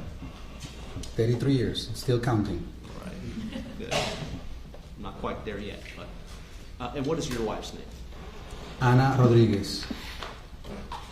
All right. So plans are made to go out on Manny's boat Sunday morning, or Sunday the next day. Were there any specific plans, if you recall, as to where you would be going, what you would be doing, that kind of thing? Yeah, there's many places to go, but that day we decided to go to Elio Key, specifically to Billy's Point. Had you been there before, Billy's Point? Thousands of times. Very popular place for Yes. boats, shallow water, correct? Yes. So people can get off the boat when they get there, right? Is that right? Yes, sir. And it's only ever probably waist deep when it's at its deepest point. Objection Is that leading. right? Don't leave, counsel, please. Thank you. It's a nice place to go to spend the day. Yes. Now, on your way back from Billy's Point, do you recall before leaving approximately what time you left Billy's Point? It was around 6:40, 6:45 that we decided to go because we were having electrical problems at the boat. Was there some, were the lights affected by this problem on the boat? Yes. And explain, if you will, for the jury, the significance of lighting on the boat. Which specific lights are you talking about? Because we were an hour away from our destination, so we were planning to go before the sun come down. And what is your understanding as to the lighting requirement on boats when the sun goes down? Yes. What's your understanding of what you need to do? Yeah, we need lights to be able to go on a boat at night. And that's so other boats can see you for safety reasons, right? Objection leading. Don't leave. Did at some point, do you recall the route that you took back to Key Largo from Billy's Point to Key Largo? Yeah, we were going to the channel, going to from Elliott Key to the Keys. So that's what we saw the incident. At the moment we arrived, there were one boat. It was very crowded. They have many people on it, and there was another boat that was upside down, and the man it was a man hanging there. As soon as we arrived there, the other boat was shouting to us as, "Shut down the engines! Shut down the engines!" Let me just stop you for a moment. This other boat, had you ever seen that other boat before? No, only that day. Did you make any assumptions as to who the people were on this other boat? I have no clue. Did you see people in the water as you drove up to the area? I saw a man hanging to the boat that was upside down. Did you see on this other boat anyone who you thought might have been passengers on this boat that had been turned over? The only thing that I saw was the boat. It was crowded. There was too many people on that boat. I have no idea what's going on. I thought it was an accident that just occurred. Can you describe the way the boat that the man was hanging on to? Was it still floating or was it turned over? No, it was upside down. So that the bottom of the boat is facing up, is that right? Yes. When you see this man hanging from the side of the boat, did you recognize that person? No. Had no idea who that person was? No. Did you even know if it was a man or a woman? No, I saw it was a man. What did you do at that point? As soon as that we arrived, when they would start shouting again, shut down the engines, it's because there was somebody's missing. I have no idea what's going on. So we shut down the engines and we start drifting again with the boat that was an accident. My friend Marlene started shouting, "Look under the boat! Look under the boat! Under the boat!" Who was she shouting to? To the guy who was hanging on the boat. And just for reference, Marlene is Manny's wife? Yes, sir. Please continue. So he went on the boat, and we were approximately 50 feet away. Who went under the boat? Who went under the boat? The guy was hanging into the boat. All right. So when he went in, he brought someone, and I jumped into the ocean right away, trying to help him. And as soon as I approached to him, he passed me the person. I have no idea who I was saving. So just to break it down a bit, when Marlene was shouting to look under the boat, what did you see the person who was hanging on to the boat do? He went under the boat right away. And after this person goes under the boat right away, what is the next thing that you see this person do? When he went on the boat, he came out. I jumped into the ocean. I didn't think. I react. When the person came back to the surface, was this person holding another person? Yes. Could you tell if the person that was being held was a woman or a man, child, teenager, anything like that? When I approached to him when I was swimming and he passed me the person is when I find out it was a girl. Did you swim all the way to where the man was by his boat? Yes. And when you reached the man by his boat, what happened at that point? When he passed me the girl, when I was found out, I tried to help her in a way because I used to be a swimmer and play a lot of water polo when I was a kid, so I knew how to manage. So I put her arm into my other arm and lifted her head so she will not drown. And I was trying to swim where the other boat that was crowded, that was on the way, but the current was so strong I couldn't handle it anymore. So I was drinking a lot of water until the other boat came to me and they hacked into my right hand and took me to the end of the boat to take the girl into their boat. When you say that you were drinking water, does that mean salt water? Yes. And you mentioned another boat. Can you be a little bit more specific? There was a large boat with a lot of people on it. Are you saying there was yet another boat that approached? Objection leading. Just trying to set the stage. Judge.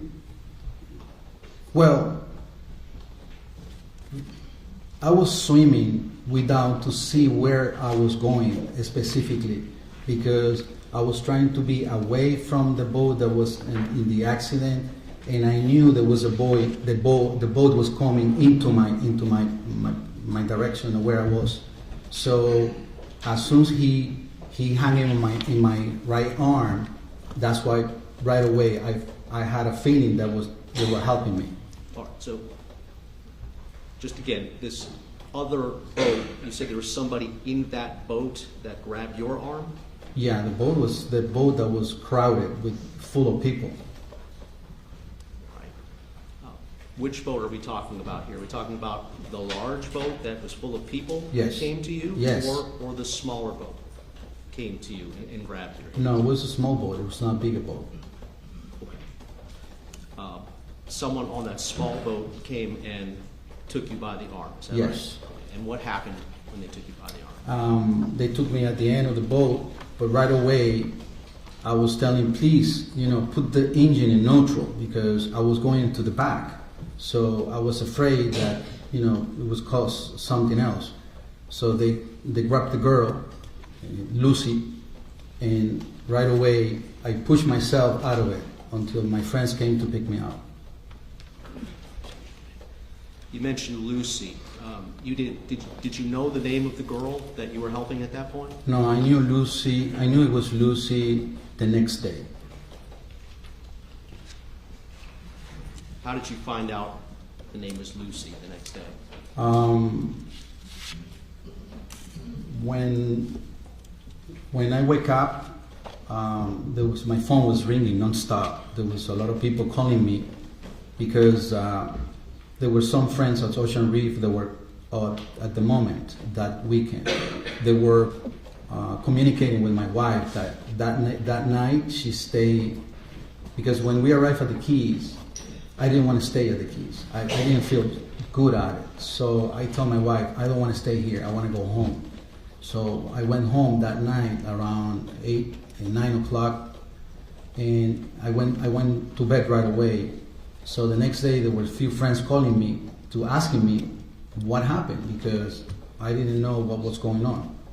And I find out that Lucy's was the Angelito Anteres' granddaughter.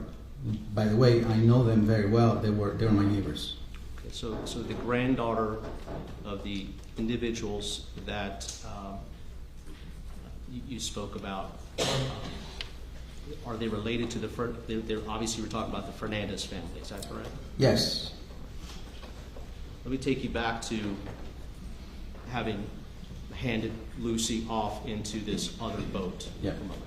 After Lucy is placed onto the other boat, what did you do at that point? I pushed myself out of the boat. I started swimming in the middle until my friend came to pick me up. I was so tired. I was feeling so terrible about what's going on because it was a girl, And there's so many things that came into my mind at that time. When it came to my friend boat, they gave me water. I was so thirsty because I was drinking so much salt water.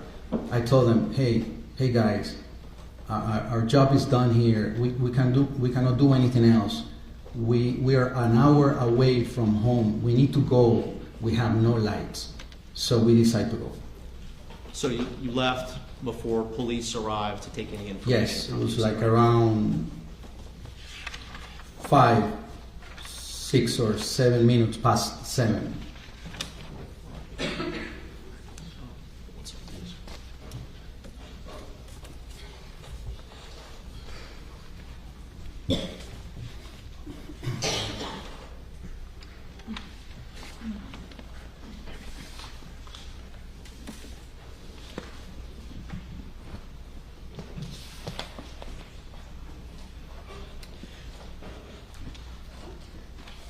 Mr. Rodriguez, did there come a point that when you learned the identity of the man that was hanging on the boat and eventually handed you Lucy Fernandez? Did there come a time? Yes, the next day. Okay. And who was that person? Mr. George Pino. Other than seeing Mr. George Pino at the boat that day, did you see him at any other time since? No. Would you be able to recognize him if you saw him today, for example? Yes. Do you see him in this courtroom? Yes. Please point out and describe a piece of clothing that he's wearing. Yeah, he have a blue tie and a black suit. Thank you, Mr.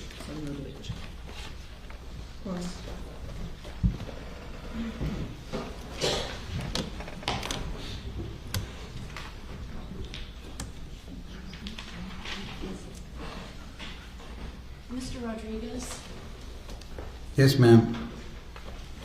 I'm sure that must have been a really traumatic event for you. Yes. Have you replayed that day in your mind over and over again? Yes. Now, the defendant that you identified here, he didn't immediately go under the boat to look for Lucy, did he? He did right away. Once you told him to. No, I didn't talk to him. It was Marlene, the one that was screaming. When he hears Marlene screaming, he goes under the boat? Yes. Were there other people nearby that were also telling him to go under the boat? Means other people who? Like other people in other boats that were yelling to him to look under the boat? We were the second boat there. It was only the boat was carrying the girls and us. I didn't see any other boat. Okay. So, in the moments that you're looking at this man, you don't notice if there's another boat with a couple of men on it telling him to look under the boat? No. Okay. Now, when you jump into the water after you see him pull Lucy out from underneath the boat, he hands Lucy to you. Yes. So you're the one that actually saves her to the extent that you get her to another vessel, right? Yes. And once she gets on that vessel, do you notice if people start trying to do CPR on her? No. Did you leave before anybody started doing CPR on her? I was not be able to see anything inside of the boat. I was in the water. Okay. And at any point in time, did the girl who you were taking from where that boat that was upside down, did she ever appear to be awake or aware of what was going on? No. No other questions? Nothing further, Your Honor. Thank you, that this is excused. Thank you, ma'am.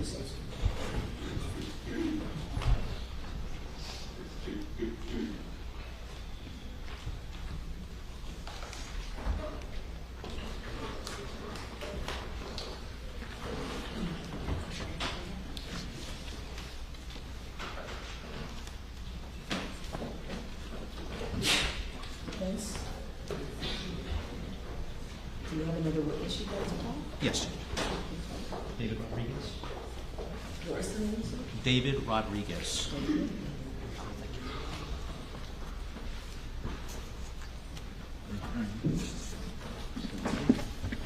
Raise your right hand. Do you swear or affirm testimony about to give you the truth, the whole truth, and nothing but the truth? Take your seat.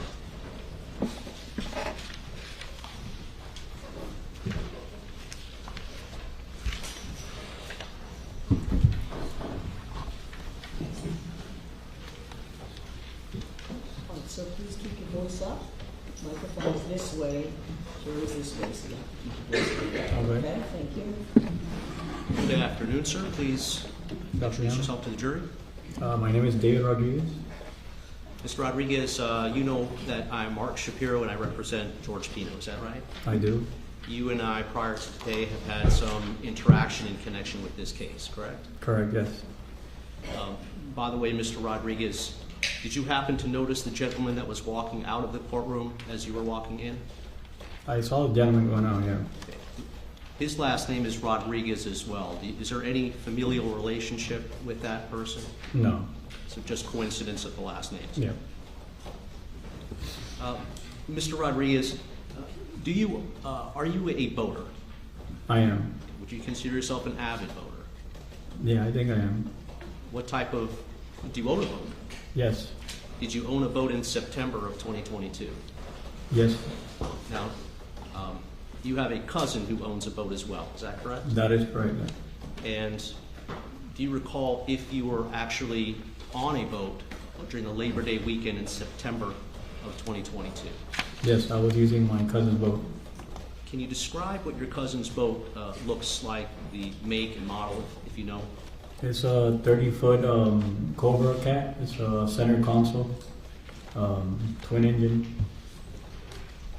Do you recall what color it is? It's white. Does your cousin still own the boat? Yes. And do you know where your cousin stores or keeps that boat? At his house. In Miami? Yeah, Miami.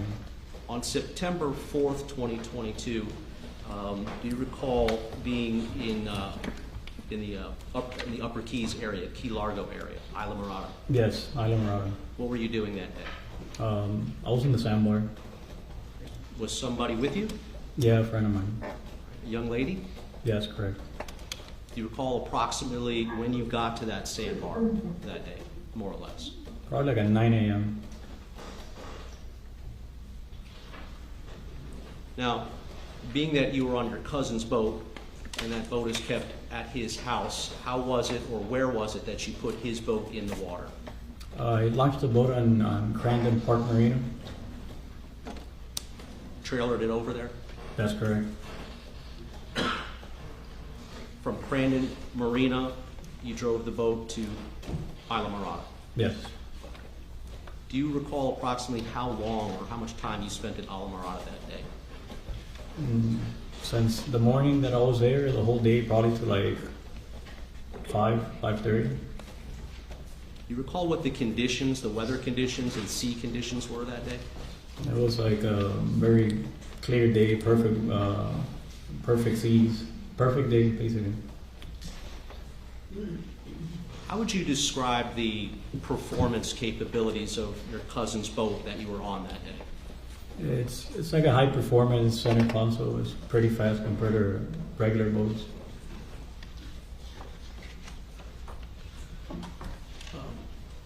How many engines are on that boat? Twin 400 horsepower engines. What do you think the top speed is of that boat? If somebody wanted to open it up, Probably 80s, the 80s. I realize it's your cousin's boat, but have you ever driven that boat at 80 miles per hour? I have, yes. Do you recall if on September 4th, 2022, at any time you got anywhere near that speed? Not around that speed, but the 60s. So between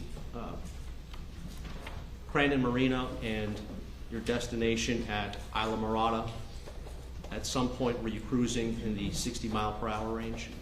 Yeah, for a couple minutes maybe, and average speed 50 miles per hour, 55 miles per hour.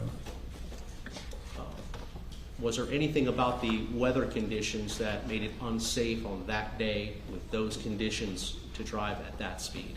No, it was like a beautiful day, you know. May I approach your honor?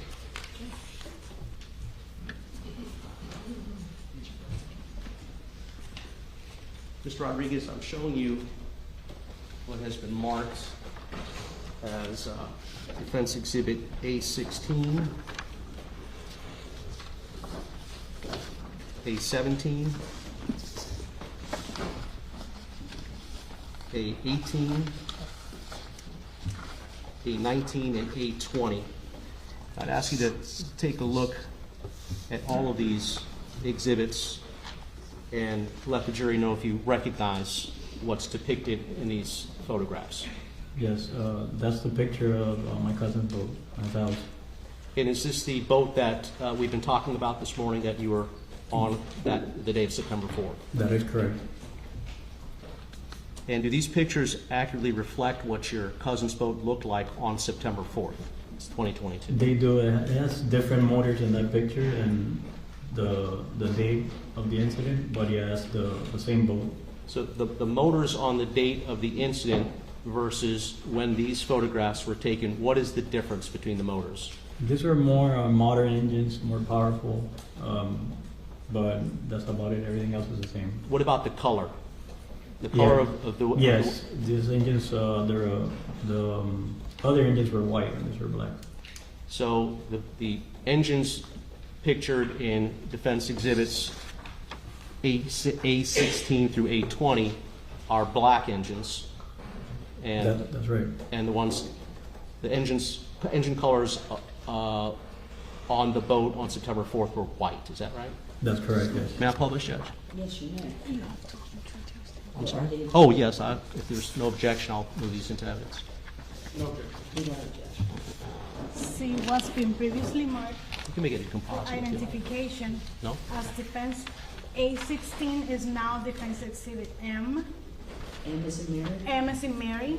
At A17 defense exhibit N as in Nancy. A18 defense exhibit O.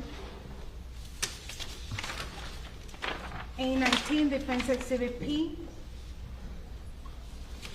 A20 defense exhibit Q.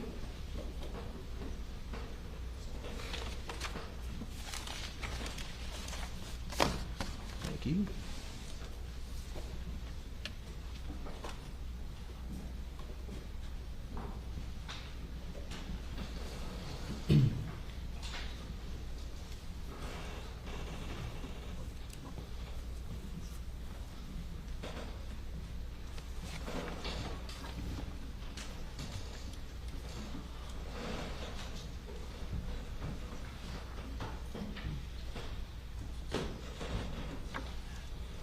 Mr. Rodriguez, these state's exhibits that you just looked at, these are pictures of the back of the boat, correct? That is correct. Or defense exhibit. You said Defense. defense. Defense.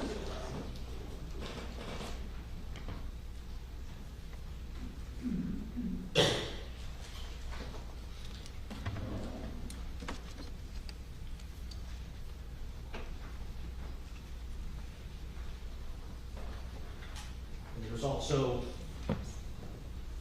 one of these exhibits, Defense Exhibit Q, which give sort of a lengthwise view of the vessel. Is that right? Yes.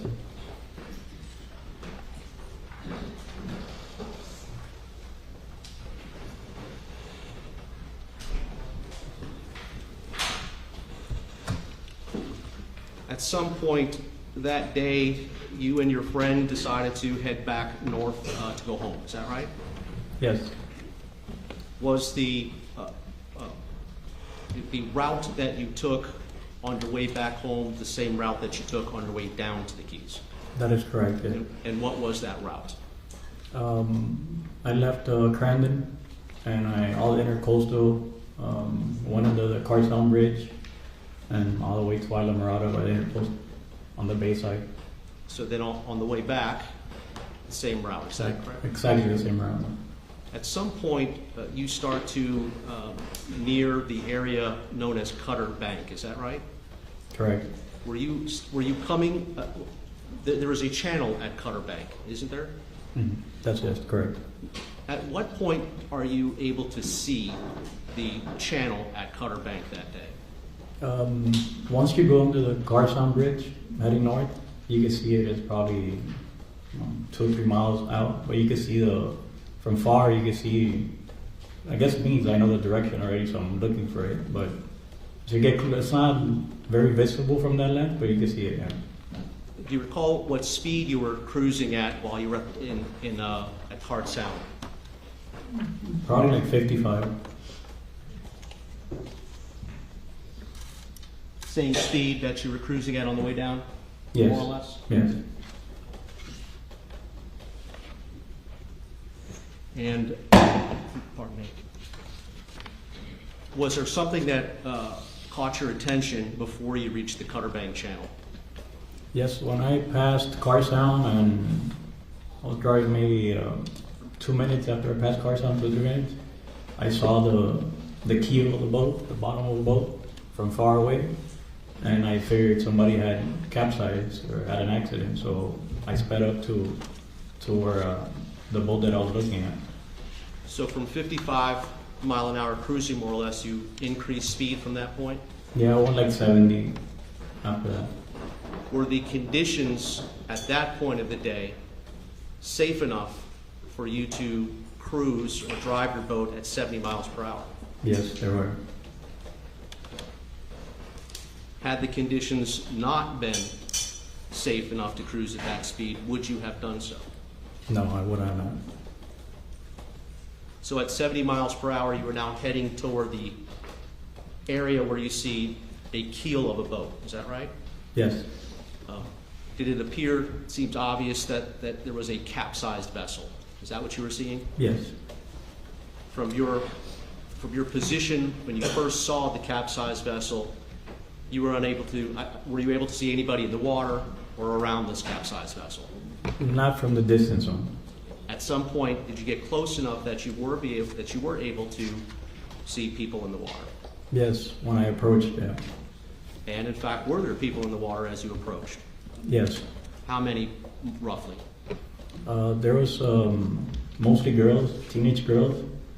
At the moment, I didn't know how many, but around 10, 11 girls. Did it appear to you, Mr. Rodriguez, that you had arrived within minutes of this accident having happened? I figured yes, because everybody was still swimming, and it was like chaos. Everybody was screaming, and so I figured I was fairly a couple minutes before it happened.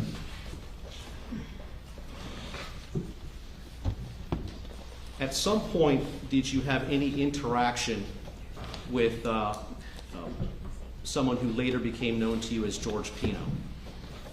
Not at the moment I arrived. Describe to us what you did in the moments or minutes before having interaction with Mr. Pino. When I arrived to the scene, the other girls were in the water, and there was a lady, and she was telling me that there was a missing girl. So I started, I didn't even speak to her. I just started looking for the girl, like idling in the boat, going with the current. More or less, I figured the current had taken her, so I'm idling around looking for her. Could you describe what this woman looked like who told you that there was someone missing? I don't remember exactly like her face, but I know she was bleeding. I remember the blood in her forehead. Did this female person look to be a mature woman or a teenager? No, mature woman. After hearing this mature woman say that there's someone missing, what did you do? I started idling in the boat, going in circles, going with the current, trying to spot the girl that was missing. At some point, did you come into contact with someone who you believe was the operator of the boat? Yes, after the girl was found, yes. And what did you have any interaction with that person? Yes, I did. Did you at any time find out the identity of who that person was, who you believe the operator was? Yes, when I rescued him. Let's talk about your efforts to rescue this person. Okay. First of all, did you ever find out the name of this person at some point afterward? After the accident? Yeah. Yes. Or after you rescued? I think you mentioned that a few moments ago. Is that right? Well, after our rescue, I didn't know his name exactly, but I spoke to him. All right. All right. So we'll get there in a moment, but describe for the jury what was involved with you rescuing the operator of the boat.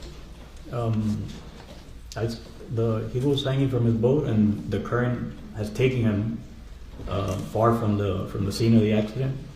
So he was far away from me.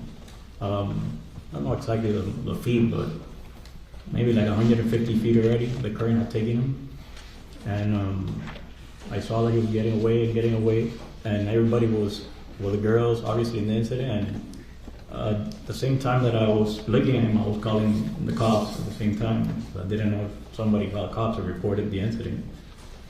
So I started heading towards him, and I told him to get on the boat. Let me stop you right there for a moment. You mentioned a moment ago that this person was hanging from the boat. Can you describe a little bit more precisely what you mean by that?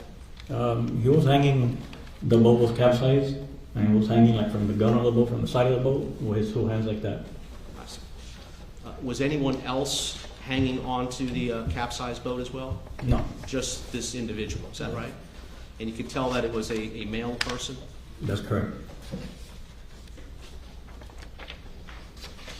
Did you have any communication, oral communication with this person? Yes, I did. Tell me about that. I was telling him to get on the boat because the current was taking him. And did he respond to you when you told him to get on the boat? at first, no. I had to kind of talk loud to him, hey, get on the boat. What was his reaction when you told him to get on your boat? He looked like very in shock. Very what? I'm sorry. Like in shock. Like he wouldn't, he was in shock. Okay. Did it seem to you as if he was comprehending what you were saying to him? Yes. And can you describe, from your view, what it means to be looking like he's in shock? He was just hanging from the boat, and he was crying. So I figured it was, and some big accident happened. So I figured he was in shock, Did eventually he come onto your boat? Yes, he did. How much effort did you have to make, or how many times did you have to ask this person to come onto your boat before he finally did? Like twice, because when I asked him the first time, he didn't answer, and then I asked him again, and he was asking for if all the girls were okay. And I told him, get on the boat, all the girls are okay, get in the boat, and then he started swimming to the boat. So before he would get into your boat, he wanted to know if all the girls were okay? Yes, he did ask me about the girls. Mr. Rodriguez, I want to refer you again to these pictures of the boat that you were on that day. Is it easy to get in that boat from the water? It's really not. It's really not that easy to get on the boat. Your Honor, may Mr. Rodriguez step down for a moment? Just keep your voice up, thank you.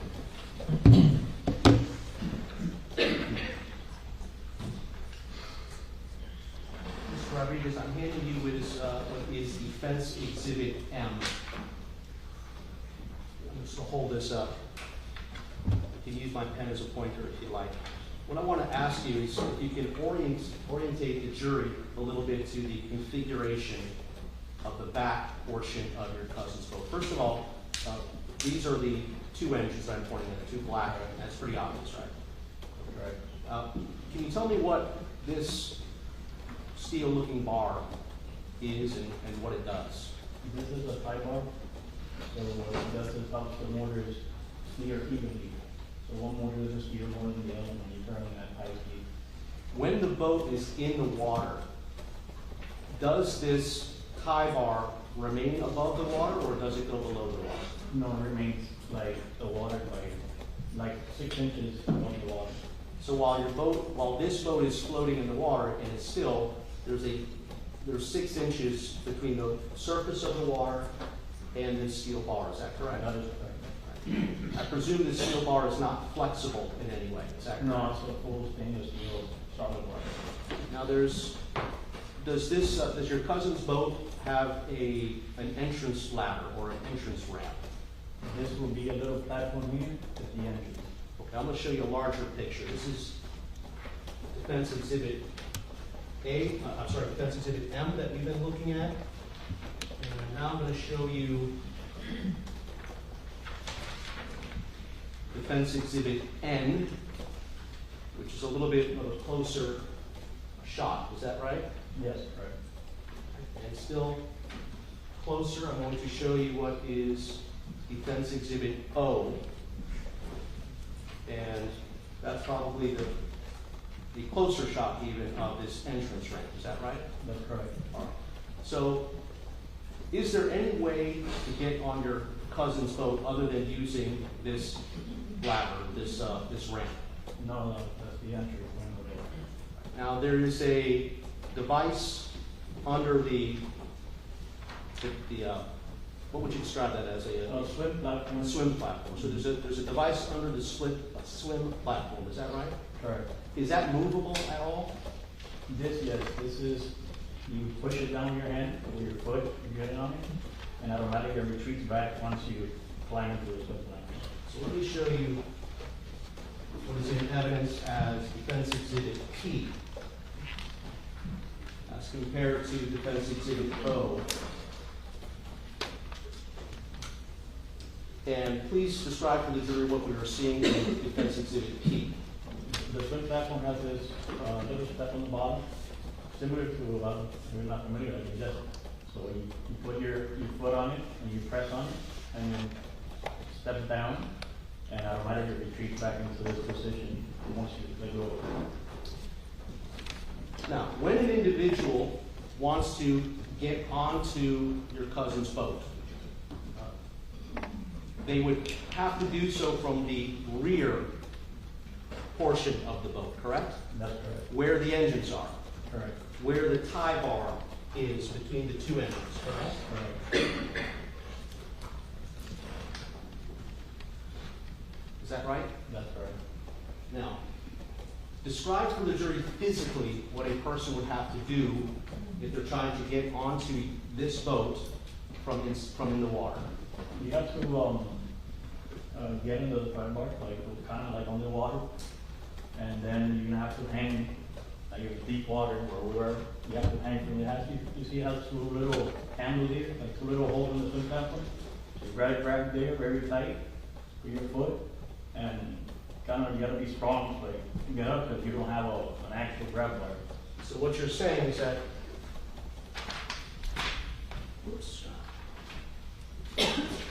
what you're saying is that once the step is deployed, there's no grab bar on the hull of the boat itself anywhere. Is that right? So is it an awkward angle to grab anywhere on the deck in order to lift yourself up? It is. And why is that? Because your body, you're putting yourself, and then you're here. And you gotta push yourself kind of up, to then grab into the top of the boat. But first you gotta push yourself up. But yeah, it's not a little hard to get into. Are you familiar with ladders getting into other center console boats, for example? Yes. Are there typically easier ways to get into boats? They are. This is not one of them. Is that right? No. Do you have any idea why this step, this deck here, is designed this way for this boat? We did it. It was like a more sporty look, so that was the reason for the looks. Okay. So you've got to be. There's a method then, in order to get into that boat. Is that right? That is correct. You may return to your seat. At some point, did the operator get onto your boat or your cousin's boat? Yes, he did. And how did he get on the boat? He got on by the swim platform that we're talking about. And he did it in the manner in which you've just described for the jury? Yes, he did. Was the operator able to negotiate the steel bar between the two engines? Yes. He did that successfully? Yes. Was he able to deploy the step on the swim platform? Yes, I gave him instructions how to get in but he did it after I told him where the step was. So he followed your instructions that were given? That is correct. And was he able to physically leverage himself onto the swim deck as you described to the jury a few moments ago? Yes. Now, once this individual is on the swim deck, again, as depicted in Defense Exhibit O, how was the individual able to get into your boat? Yeah, once he got in the swim platform, he pushed himself up. He just stepped into the boat. Did you observe any difficulty that this person had getting into the boat? No, I didn't. Did you notice any difficulty that this person had swimming under the steel tie bar as he was approaching the ladder? No. Did you notice any difficulty that this person had getting onto the swim deck itself before getting into your boat? No. Once this individual was inside your boat, did you notice, did he have any injuries? Yes, he had a cut in his head and he was bleeding. Once he came into the boat, that's when I saw it. Do you recall whether you or your friend that was on the boat with you, do you recall if anybody gave this person any first aid for the cut on his head? Yes, I did. Please tell the jury what you did. When he stepped into the boat, he was facing me, obviously, and I didn't see any injuries. So I checked him. He was kind of like nervous. So I checked him, and I turned his head around, and he was bleeding in the back of his head. What type of first aid did you provide once you noticed he was bleeding from his head? I had a towel next to me, and I put the towel on his head and put pressure on it. Did you attempt to clean the wound? Yes. How did you do that? I put pressure in the towel and cleaned it and took the towel to look again, and then he was bleeding, so I hold the towel there and I hold it for him there. Were you able to resolve the bleeding at that point? After, I'll say like 5 minutes of me holding it out, the bleeding slowed down. Yeah. Mr. Rodriguez, did you have any preconceived notions as to how this accident might have happened before the individual got onto your boat? I figured they had hit the piping, but that was about it. Yeah. Did you have in your mind why this operator might have hit the piling? Normally when that happens is somebody's impaired or drinking or that type of thing comes to your head, That's my thing. That's what I thought. That's what you thought at the time? Yes. With that in mind, were you making any sort of specific observations to either confirm in your mind that this person was impaired by something or to discount that altogether? To be honest, I did. And what did you do? When I was cleaning him, I got really on purpose close to him because I figured that he was probably drinking, and I tried to smell something, I guess, just to be curious. And that's what I did. Did you notice an odor of alcoholic beverage coming from this person? No, I didn't. Did this person appear to be unsteady on their feet while they were in your boat? No. And were you speaking with this individual? Yes. And was this individual speaking back to you? Yes. Did you notice if this individual had slurred speech? No. Was there anything about this individual, after paying attention to him for this reason, that led you to believe that he might have been impaired by alcohol?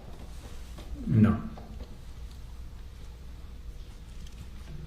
At the point that this person was on your boat with you, had any police vessels arrived? No.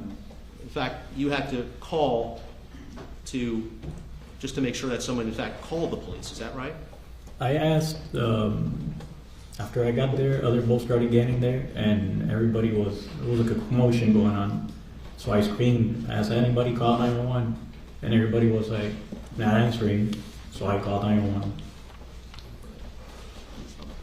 Do you recall at some point that day a helicopter flying overhead? Yes. And how long after you brought the individual onto your boat did you notice the helicopter overhead, roughly? Roughly like 15 minutes. And this person remained on your boat with you and your friend for 15 minutes? And more than that.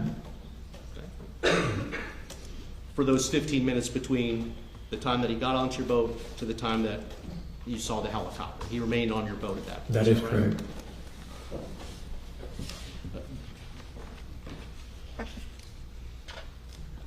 Do you recall taking any videotape of this person while he was on your boat?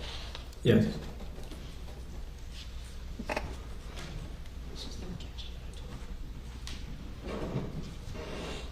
Mr. Rodriguez, you and I met earlier today so that I could show you what a videotape or what a video was on this particular thumb drive. Is that right? That's right. Yes. Did you have a chance to look at this video and view it for yourself? Yes. I'm handing you what has been marked as Defense Exhibit A15 for identification purposes. How do you know that this is the thumb drive that you viewed with me earlier today? I It did. has no objection to it just being admitted. Okay. No objection. Let the clerk. A15, mark for identification, now Defense Exhibit R. Thank you. I'm going to get this queued up if that's all right, Your Honor.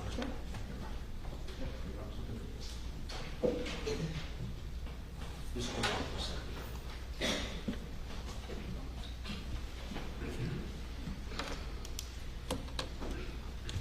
Mr. Rodriguez, do you recall what your reasoning was or why it was that you took videotape? I just took the video because the helicopter was like at the top of the boat. And I took a short video. I didn't want to on the phone. This was with your iPhone? That's correct. I'm assuming it's an iPhone. Was it an iPhone? It was. All right. If you wouldn't mind stepping down for a moment. How long is this video, more or less? 6 seconds or something. Come on over here so you can see. Whenever you're ready, Rose.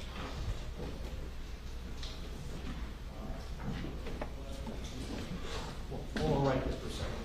Can you move that? Now, just quickly, Mr.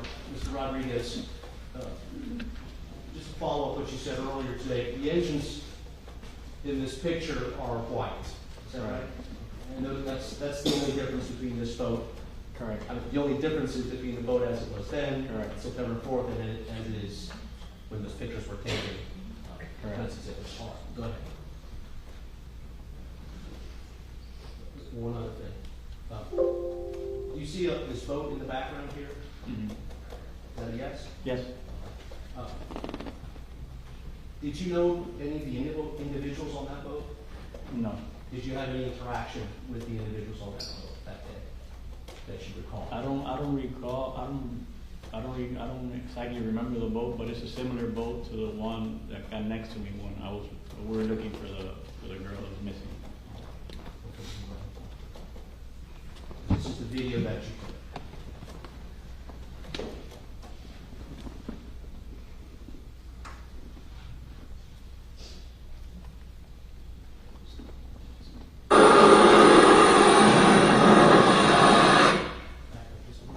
That was a quick video, wasn't it? Yeah. We'll play it one more.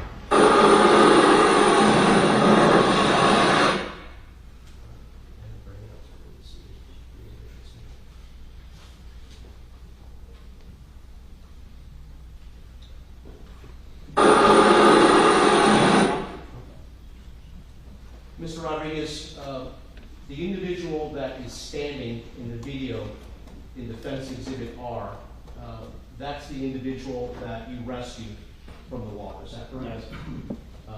Do you see that individual in court today? Yes. And will you please identify him? Gentlemen. Gentleman in a blue suit with a blue tie? That is correct.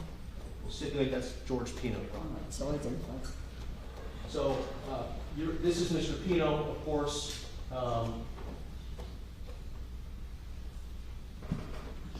In addition to the head wound that you mentioned earlier, were there any other injuries that you noticed? That was the biggest injury that I noticed. If you see in the picture, you can see like a hump inside there. Why don't you show your Right here. You can see kind of white. You can see like the hair was, when I was behind him, you can see the cut there. He had that big bump inside. So there was a large bump? Yes. On his head? Were you able to see into the laceration itself, into the cut itself? No, I put the towel and hold the blood, but I could see it was a decent sized cut, yeah. Okay. Are you in the churches?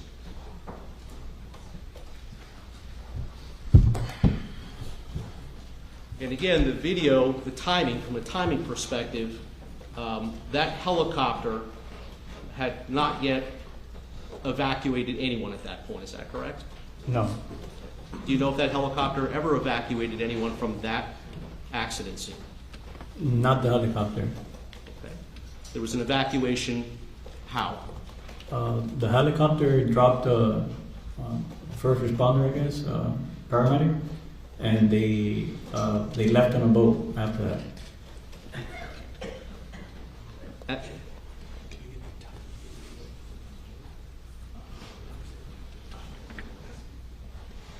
Mr. Rodriguez, is there a timestamp on that video that we just saw?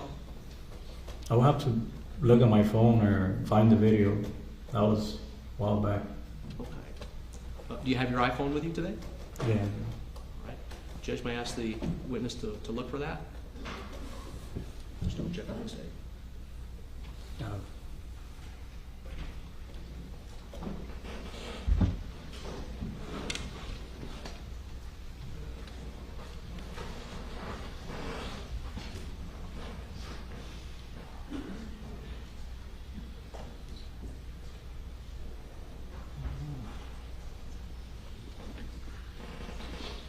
I have a lot of pictures from that time. Let me see if I can find it.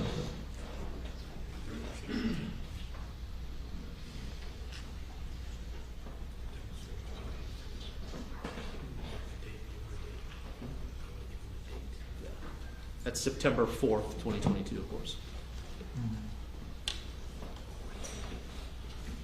I have the pictures here for the date, but I don't know why it's not giving me the correct time. It's saying I took the picture at 10 a.m. and it's obviously in the afternoon. All right. Well,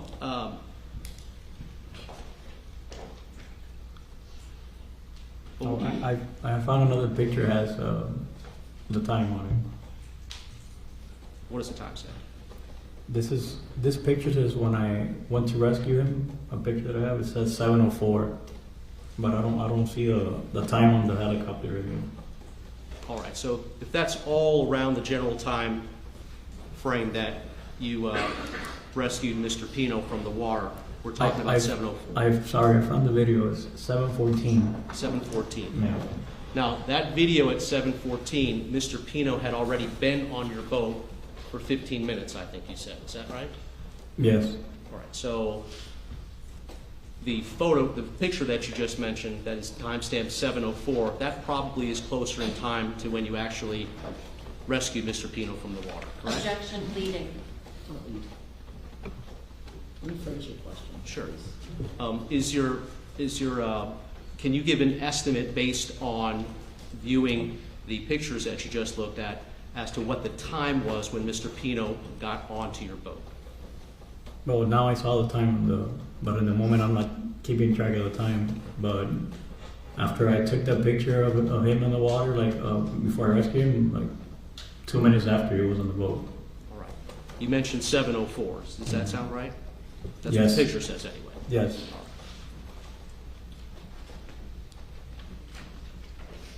At some point that day, did you deliver Mr. Pino to a police boat?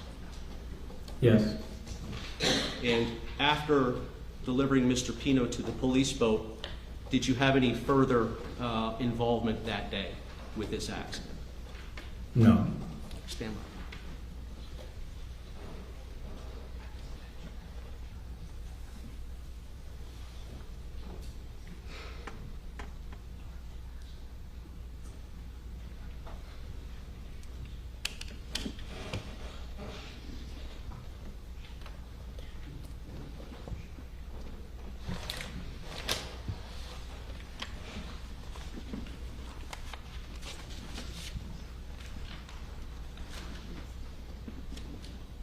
I'll just get this back from you.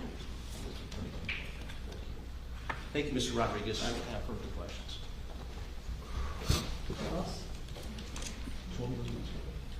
Let me ask you, Ms. Adams, Yes, can you give me a approximate idea? 3 minutes Oh, ish. thank you. Hi, Mr. Rodriguez. Hello.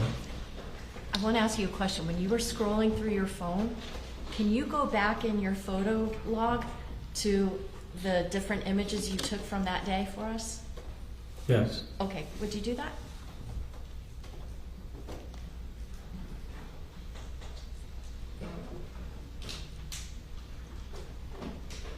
Yeah, I have like 3 pictures. Okay. Do you mind if I look? No, not at all. Okay. You see Mr. Pino? Okay. You got to keep your voice up. I'm sorry. I know I'm close to you, but You can see in the picture Mr. Pino Okay. hanging from the boat. all right. What else do you have? I have another picture. This is the video you just watched. Yes. This when I was on standby. And this is the other picture, basically the same, just different angle. Okay. Your Honor, I want to just for demonstrative purposes, see if you can show that image, please, to the jurors. Okay. May the witness step down? Yes. And we'll probably have to do it twice since your phone's not humongous, okay? So why don't you show the jurors the photograph that you took? And is it possible to see where the person that was holding onto the boat is? Can you, stretch it out so it can be seen?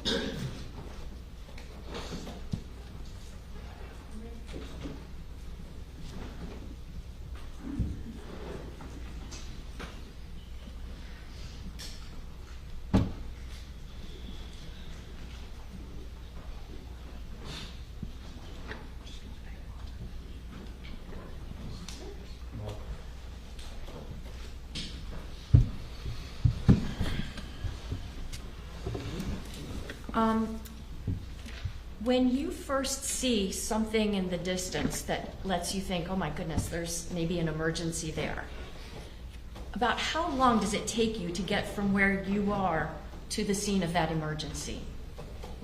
5 minutes. Okay, so from 5 minutes away, you were able to see signs of people being in distress, right? Yeah. And you wanted to get there as quickly as you could because you wanted to help. That is correct. Now, even though you were going pretty fast, you weren't even going at the top speed that your cousin's boat could go at that time, were you? Almost. Close to it. Yeah. Because you wanted to help somebody. That's correct. You weren't going there because you wanted to go have a dinner party, were you? No. And you didn't crash in anything on the way getting to help somebody, did you? No. Okay, nothing else. Nothing further, Judge? Nothing. Oh, very well. Thank you. Thank sir. you. You're excused.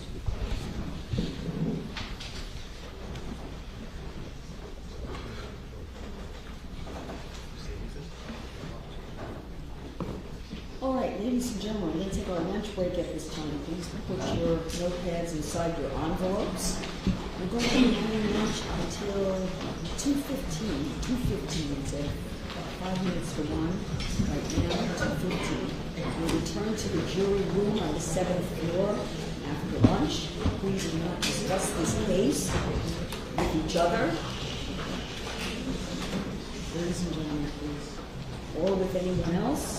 Please, no research or investigation. If you see any of us outside of this courtroom, we're going to ignore you. If you have any issues or concerns, please bring them to Renee's attention. Reminding everyone in the courtroom, anyone wearing a juror badge, please stay away from. And if you're discussing the case, please find a quiet, private case to have those conversations. All right, very well. We'll see you at 2:15. If you'd all wait in the courtroom just for a moment for the jury review.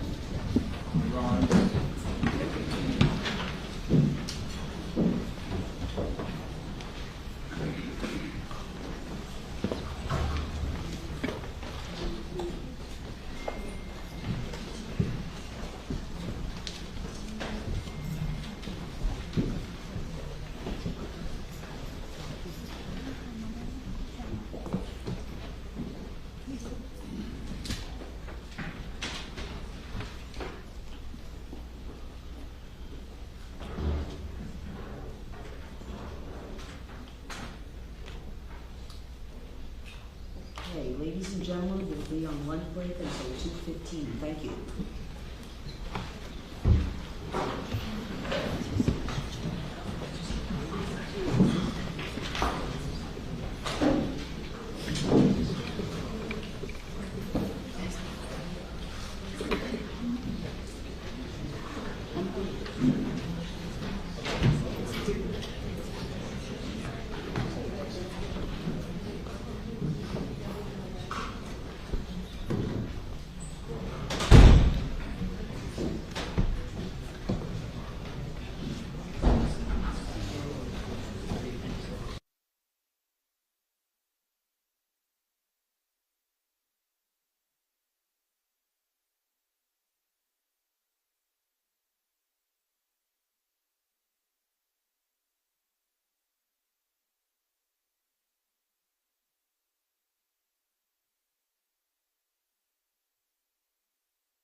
before I bring the jury in, want to give me a lineup? We have some other witnesses.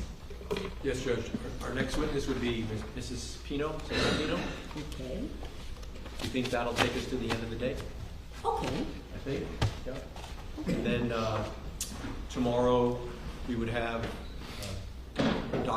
medical doctor Barrett and Mr. Mescalato, who we didn't examine. There may be a logistical issue with him that we would discuss in terms of whether he can appear remotely. It's a 5-minute examination if he can do it remotely. And there may be additional witnesses, but we expect that we Probably would wrap go up for tomorrow. as well. We would wrap up tomorrow. Okay.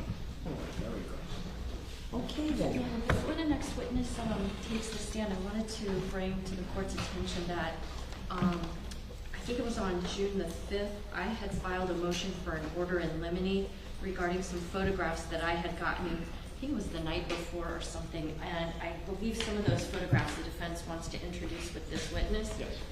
I've identified a number of them. The majority of the photos that they have, tell you what, you take your podium, I'll take mine. Oh, sorry. No, it's okay, you're fine. So I can tell the court that they are defense A25, A26, A24, I don't know if it A29. Hold on.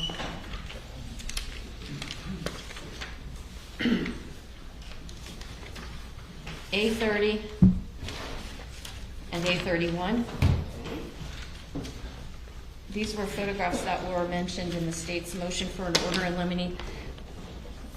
I think when they were provided to the state, they were provided with a share file that was listed as something along the lines of quote-unquote context photos. Okay.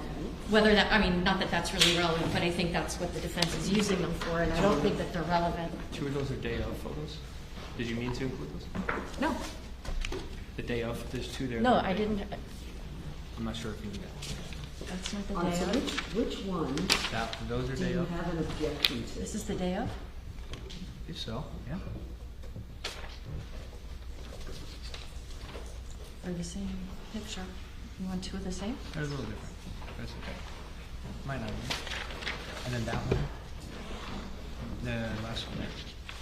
With the crown. Oh, yeah. So these, I don't think you meant these. Let me just double check. You could look at bathing suit? Yep, yep, yep.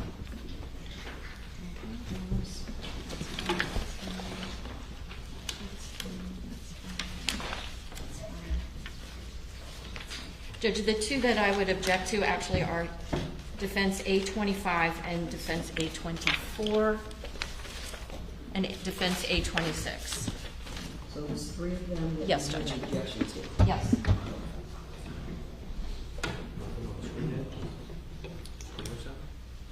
They're not on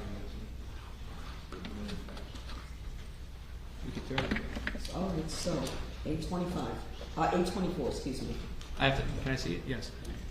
Judge, these photos, these 3 particular photos are context photos in the sense that testimony has already come out in this case about the relationship between the Pinos and the girls that were on the boat, and the Pinos and the Fernandezes. And these photos just corroborate that testimony, just like the state, through their witnesses, introduced photographs that corroborated testimony of their witnesses and videos that corroborated testimony of their witnesses. These are a limited amount of photos. We're not bringing a cavalry of 100 photos that show how close the families are. It's 3 photos, and it just corroborates that testimony that's already on the trial and that we presume will come out through Mrs. Pino. That's it. And go ahead, sorry. Well, I'll let you go, and the relevance of it is the Miller case. I'm assuming that Your Honor wants the relevance of it. In the Miller versus State case, in looking at the mens rea element, the people on the boat, the relationship between Mr. Pino and his family and the people on the boat is relevant for the jury to consider in determining how he acted, what was in his mind that day. For example, in Miller, the court said, how could it be logically inferred that I have the direct quote right here, actually. Let me just read you from the case. Could you tell us the site, please? Yeah. Miller versus State, this was cited in our motion to dismiss. It's 75 Southern 2nd, 312, Florida Supreme Court, 1954. I'll just read it to you. Can it logically be argued that with the defendant's wife and baby sitting in the front seat by him, that his act in pulling out of the line of traffic was gross and flagrant and evinced a reckless disregard of human life? If any inference may be drawn from the conduct, it must be an inference that the act was the result of a momentary lapse of memory, inattention, or mistake of judgment, for the simple reason the defendant knew that such an act would place in jeopardy not only his life, but the life of his wife and his own flesh and blood sitting beside him on the front seat. This is not the kind of situation where the alleged gross and flagrant act endangers only the life or safety of another, and where the actor and his loved ones would remain unscathed, such as would be the case of firing a gun indiscriminately down a busy street, as suggested in the state's argument. When considered in the light of every fact which was before the jury, the inferences attempted to be drawn by the state, and upon which their entire argument for affirmance rests, are unreasonable, illogical, and do not naturally flow from such evidence. That's it. The point is that the relationship, who these people were on this boat, Mr. Pino's actions that day, in the context of who the people are on the boat, is important for the jury to know and to understand how close these families were. That's why it's relevant. Go ahead. Thank you. The state introduced photographs to corroborate information that was part of the elements of the offense. The defense hasn't really explained, other than to say that these are photographs that show that there was a close relationship. I don't see how the close relationship has any bearing on the elements of this offense. What occurred that day? Mm-hmm. I'm trying to understand what relationship do these photographs have to corroborate the testimony about what happened that day? Well, it corroborates Mr. Fernandez's own testimony that he's known Ceci Pino his whole life, right? And it gives the jury an image of how close these families were. And all of the girls on the boat, Mrs. Pino's on the boat, George is driving the boat, Mr. Pino is driving the boat. So knowing who all those people are is a factor, and their relationship to Mr. Pino is a factor that the jury should consider when they're assessing, did he intentionally, consciously disregard a danger that he knew existed? Would he do that? Is that something that he would do, considering the relationship between the girls on the boat and him? Is that something that the jury, that is something that the jury should consider, and they should have that for context? I would just say, Judge, that once again, it feels like the defense is defending against charges that are not filed against Mr. Pino. There's no allegation he deliberately ran into the channel marker. The allegations are that he took a course of action intentionally, that the ultimate result was unintentional, but he intentionally was the one who was navigating the vessel, choosing what speed at which to operate that vessel. So I don't understand how this relates to an argument that, well, he wouldn't intentionally try to harm his family or his friends or children of his friends. Yeah, I'm not seeing it with these photos. I don't see the connection to either corroborating, testimony at that time. I mean, you have a photograph here. I don't know who all these people are. Is it the Fernandez family, the Pino family in the photo? Yes, Judge. Okay. That's right.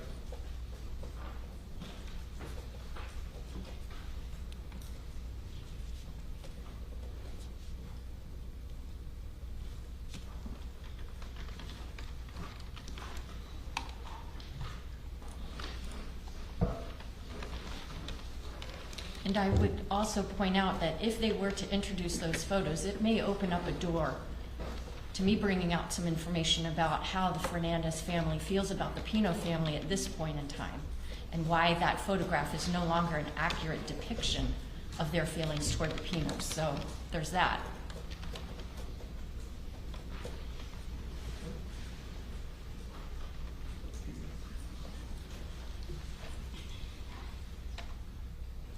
Have you considered, Well, our position would be that it wouldn't open the door to that, because what's relevant is what's in Mr. Pino's mind. we don't know what's in Mr. Pino's mind? But the jury has to determine that, right? Because there's a mens rea to this. So the jury's sitting there and they have to look at the evidence, judge, and determine what was in his mind. This gives them the context At to the do time of the Yeah, events. exactly. So anything after that, how people feel about him now or anything like that wouldn't help the jury decide what was in Mr. Pino's mind that day. I'm still having trouble with the connection.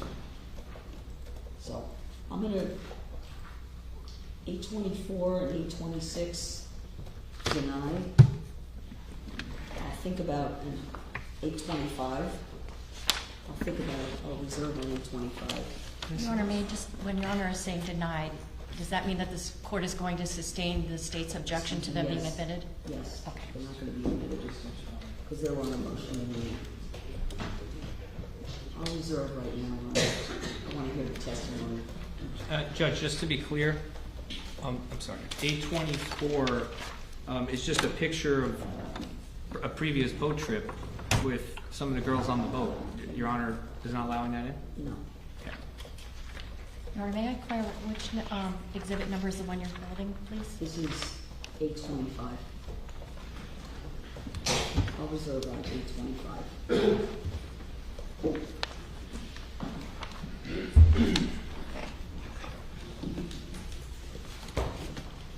And when we get towards the end of the testimony, then I'll readdress it in sidebar. Well, I would get into that earlier, I think. Excuse me? I was going to get into that earlier in the testimony. I could wait till the end of this to get into it. Yeah.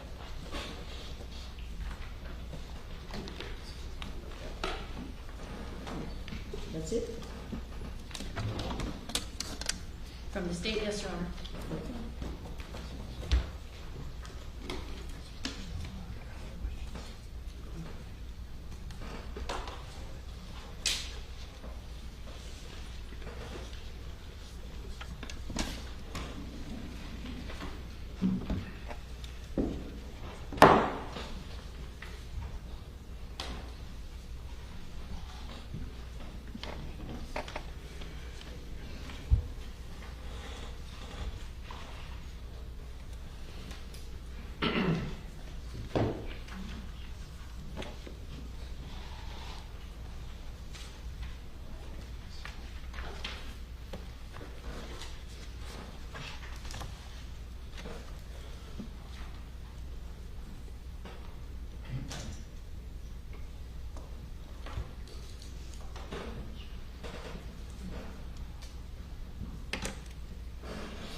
Everyone please be seated. Thank you.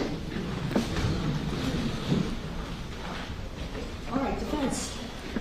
Next witness, please. Defense calls Cecilia Pino.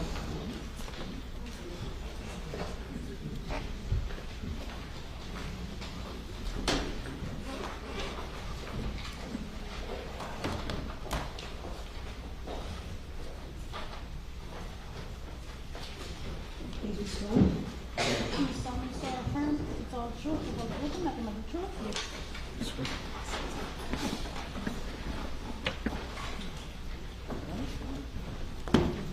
Please have a seat.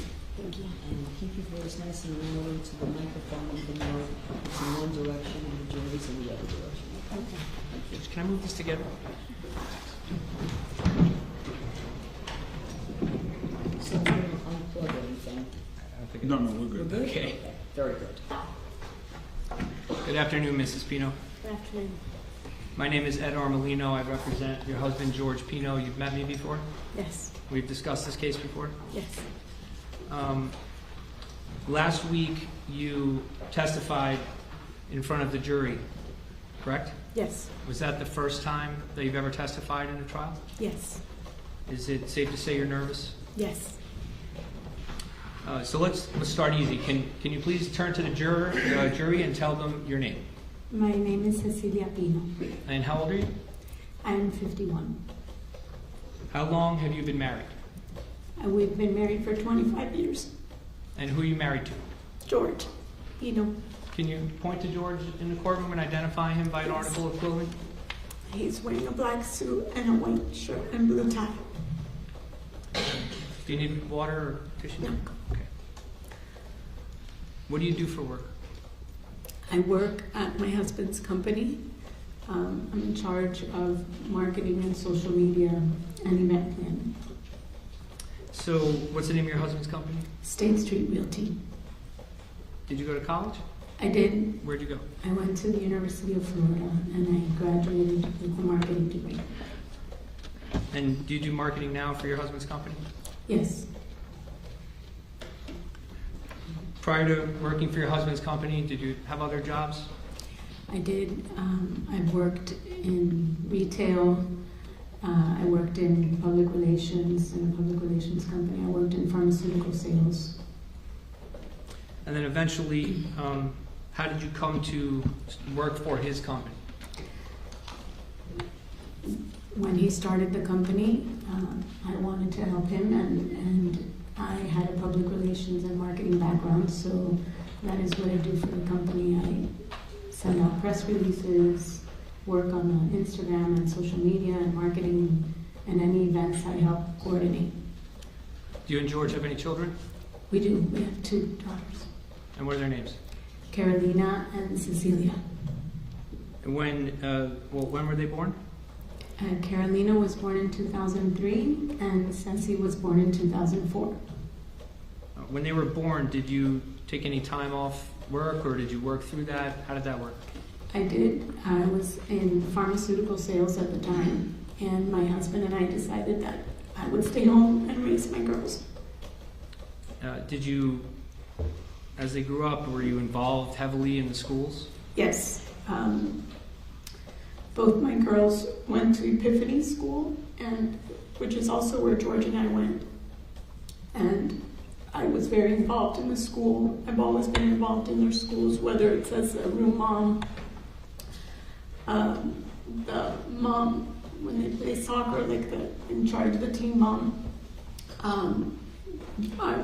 They eventually went to a different school, and I was a mentor liaison there, which coordinated when new families would come. I would help connect those families to existing families, and I was involved there and in their extracurricular that they did for the school. I helped.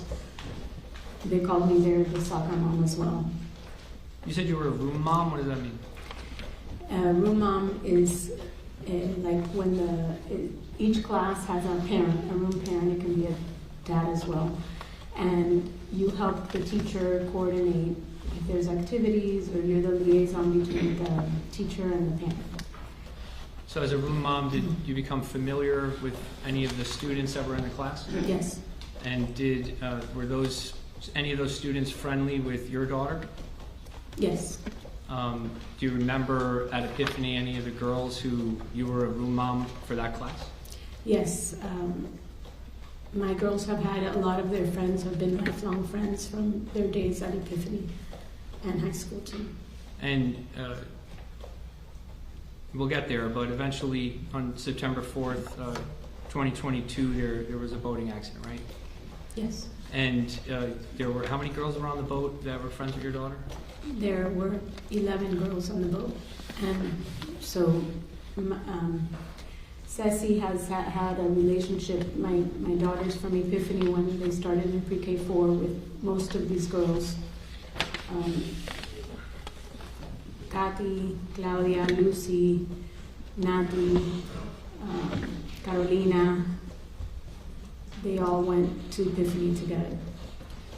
And when they went to Epiphany from that young age, did they come over your house a lot too? Yes.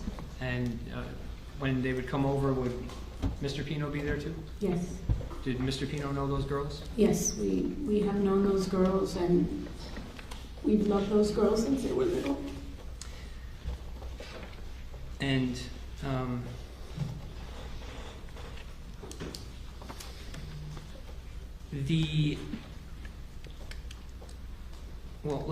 let's talk about your husband a little bit. Mm-hmm. You said you were married for 25 years. Yes. So when you, where did he go to college? George went to FIU. And what did he do after that? He... Judge of relevance, Your Honor. George has always had, he's always worked, and after college he got into property management, and property management is, you have like a big business park, commercial. He worked for a company and he was a property manager for that company, so he was in charge of making sure the landscape was maintained, the buildings were maintained, making sure the tenants were happy. If they needed the building painted, they would let him know. So he was very good at building relationships with people. Eventually, that company had a real estate division, and people saw him, and they kind of brought him over to the real estate division, and that is how he got involved in commercial real estate. And he's loved that job. He's very good at it. He's a people person and a very hard worker. And he opened up his company in 2011. So he opened that company up after he learned the ropes first through Yes. the years? Yes. Okay. On September 4th, 2022, were you and your family members of the Ocean Reef Club? Yes, we were. And how long were you members of Ocean Reef Club? We've been members of the Ocean Reef Club since 2004. Right, you were what's called social members, right? Yes, we were social members, and we would spend a lot of our summers there. We would go there. We actually found, George found a house that they rented to us for, I think it was like $1,000 a month, and we would go there for, but it started first just going weekends, and then we eventually started going, we'd rent for like 3 months. And George would commute back and forth because the commute wasn't even as, it was sometimes better than our Kendall home too. Let me stop you. Okay. So you said George, meaning Mr. Pino, would commute to Ocean Reef Club and then back to your home? Yes. And your home was in Miami-Dade? Yes. And was Mr. Pino working through the summer while that was happening? Yes, what I meant is he would sometimes commute, like while the girls and I, if we were there in Ocean Reef, he would commute from Ocean Reef sometimes to work because the traffic is sometimes better, that was faster that way than from our Kendall home to the route. Okay, so depending on where he was going that Yes, yes, but we would spend the summers there, and you know, my friends would laugh because he would, when he would take off time, it would be, they would call it Camp George, and he's always been very active, very involved with the kids. He loved to plan, you know, today we're going to wake up and we're going to play pickleball and tennis, and we're going to go on the boat, and we're going to go snorkeling, and I'm more like, I like to just relax and read a book or something, and he was always been very active and loved to do any activities that were going on. So you mentioned a boat. The blue boat, I think.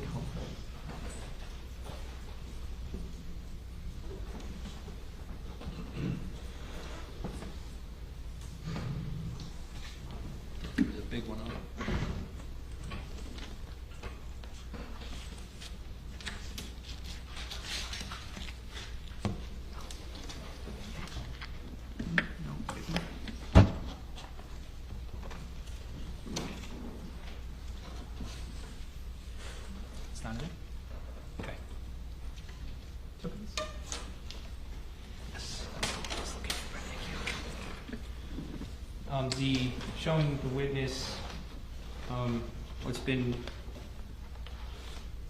marked as for ID. Marked for ID as Exhibit 1H. Just for reference, this boat is the boat that was in the accident on September 4th, 2022? Yes. Okay, so prior to this boat, did you and your family own another boat? Yes, we did. It was a yellow boat. No, just demonstrative. The other boat that you owned previously, what kind of boat was it? Do It you was remember? a yellow robalo as well.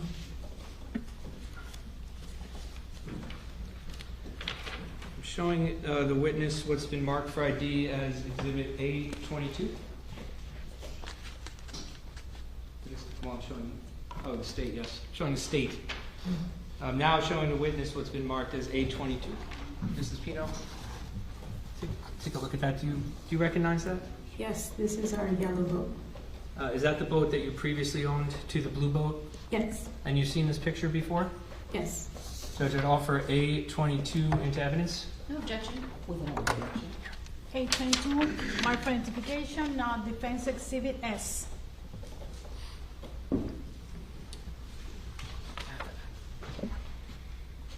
Just can the witness step down? Sure. Mrs. Pino, if you can join me over here. Just please keep your voice up now. Okay. Thank you. So I'm publishing Exhibit S now. For the jurors, Ms. Pino, you kind of step here so you can see. Do you see numbers here on the engine? Yes, What are the numbers there? 225. And do you know what that means? The motors have 225 horsepower. Okay.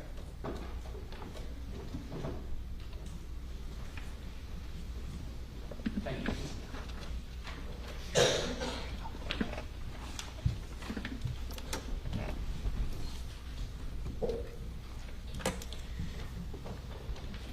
So as members of Ocean Reef Club, you had that boat at Ocean Reef Club? Yes.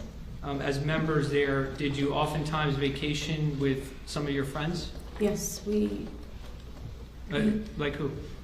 we had a lot of friends that were members, and Andy and Melissa were members, and we would see them there in the summers a lot, and that's really where the girls hung out a lot. And we would always take friends. We always had girls with us, and a lot of the parents of the girls would also attend Ocean Reef, and we'd see them there and hang out with them there.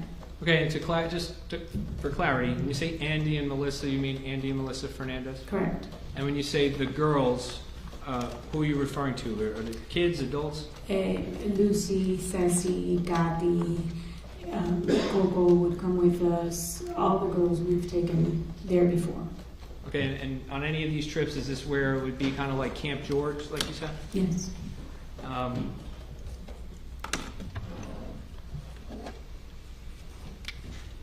So, how long have you personally known Andy Fernandez? Andy and I were friends since Epiphany, and when we both attended. I know it's hard, but I couldn't hear you. I don't know. I'm Please, sorry. just take a second. He and I went to elementary school together in Epiphany. In Epiphany, right? Yes, Epiphany School. And how would you characterize your friendship from that point forward? He was my best friend. Did he know Mr. Pino that long? No. When did he meet Mr. Pino? I believe Andy and George got to know each other after I started dating George. Some of the other boys that I was friends with knew George from family. They had known each other since they were little. And were your families close, meaning your family and the Fernandez family, when you were little? Well, my mother was the secretary at Epiphany School, so his parents knew my parents like that.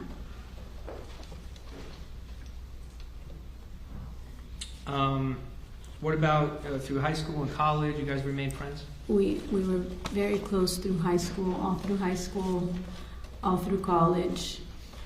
Andy read at my wedding. We were always very close friends. Your families would vacation together, correct? We I'm would just see- waiting, Your Honor. Would your families vacation together? We would see each other at Ocean Reef in the summers and hang out together. Okay. I'm going to fast forward a little bit now Mhm. to the weekend of Labor Day in 2022, okay? You remember that weekend? Yes. So what was the plan for the weekend? We were celebrating my daughter's birthday, and we were going to have some girls. We had rented a house, and they were going to stay with us, and we were going to go have a day of activities, and then end it with a party, a dinner, at a place called The Point. Before that, though, on Saturday, did you host any kind of party or dinner at your house? Saturday, the girls had the night before, they were at a Columbus Beach Bash party. So I drove from Ocean Reef because I was there. I drove down, I met them at my house. We drove to Ocean Reef. And then that night, we went to, I had made lasagna, and we had a dinner party at my house with the girls and the boys. And how many people attended the party? Around 20. You cooked for everybody? Lasagna? Yes. So, in the house that you rented for that weekend, you had girls staying there? Yes. How many girls do you remember? Saturday night, there was about, it was 9 girls stayed at the house because one of the girls stayed with her parents that evening, and 2 of the girls showed up on Sunday. So, you had, how many girls did you say? 9. 9 girls, and you and Mr. Pino, that's 11, right? Yes. So how did you get to 20 people at the party? We had the boys, the group of boys. It was about 6 or 7 boys that came, and there was 2 other couples with us. Okay, and they were there that weekend as well to Yes. celebrate? Yes. So let's turn now to Sunday. How did the day start? We woke up and we watched a virtual mass, and with whoever woke up, and we went to play pickleball. George had arranged like a little pickleball tournament with the girls and the boys and the adults. Well, let me stop you. You said you had a virtual mass. What does that mean? You watch mass on the computer versus going out to Key Largo. And who watched it? I believe it was George and myself. Ceci, Sarah, and Andrea had already gotten there. I think Claudia and Pao. So a few of the people there. Yes. And then after that ended, what did you guys do? We went to the pickleball courts, and George had arranged a pickleball tournament with the boys and some of the parents as well. So the pickleball tournament, you said with the boys. Do you mean including the boys or only the boys? Including the boys. It was the girls, the boys, they all played. And some of the adults were there? Yes. Okay, so now we know pickleball tournament happens. Was that successful? Yeah. Everyone have fun? Yes. And after that, what happened next? Then we went back to the house, everyone changed, and we had lunch and we left on the boat. Now, was the plan that the girls would go with George on the boat? Yes. Were there enough seats on the boat for every girl to sit? Yes. Did you, do you know where you guys were intending to go? Elliott Key. And what were you going to do there? Anchor, hang out. When you say anchor, you mean like at a sandbar or something Yes, like that? yes. And did you prepare anything to bring to the sandbar? I always make sandwiches, and I take chips. Did you pack any drinks? I did not pack any drinks. But there were drinks on the boat? Yes. And yes. do you know who packed the drinks? I believe George and his friend. And those drinks included alcoholic drinks? Yes. And you knew that everyone there at the sandbar was going to share a few drinks or whatever, right? Yes, yes. Now, do you know how many people in total were at the sandbar? 36, I believe. Did you actually prepare a list of the people you recall being there? Yes. Judge, may I approach? Yes. Showing the witness what's marked I don't as... object it being admitted, Judge. No object? Okay. Offer defense A21 into evidence. A21, Marfred D. now becomes Defense Exhibit T. I'm showing the witness defense exhibit T. Mrs. Pino, is this the list that was prepared of the people at the sandbar? Yes. And how many girls were there at the sandbar? 13. And how many boys? 8. And the when we say girls and boys, what do you mean by that? Like non-adults? The teenagers, yes. Or under 21? Yes. Okay. And then where it says adults, how many people were at the sandbar? 15. And were all, to your knowledge, these people sharing in alcoholic beverages at the sandbar? Yes. Good. I'm just going to publish this quickly. Can you see this list?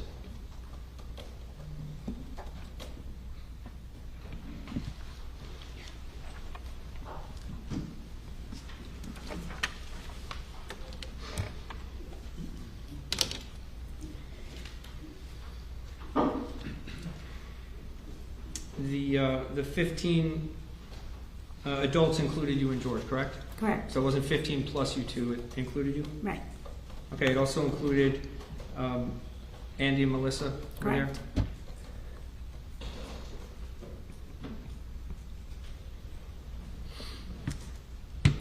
Now,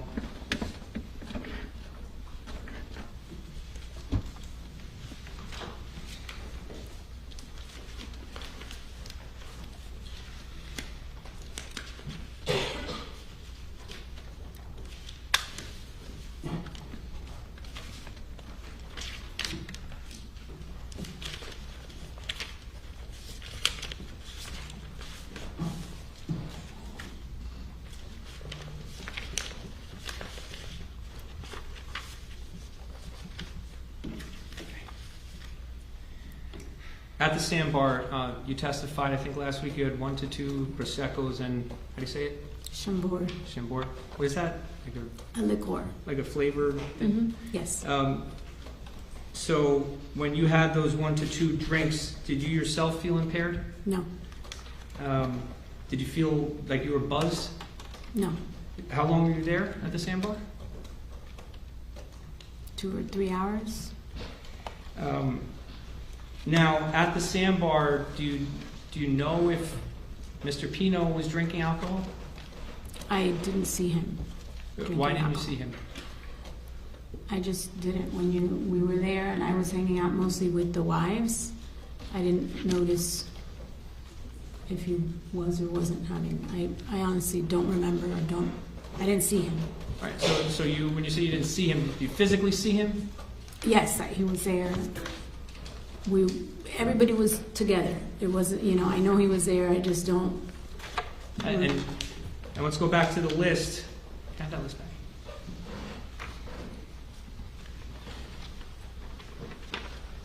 Of the 15 adults approaching the witness with defense exhibit T, when you say it was talking to the wives, how many wives are there that you were hanging out with?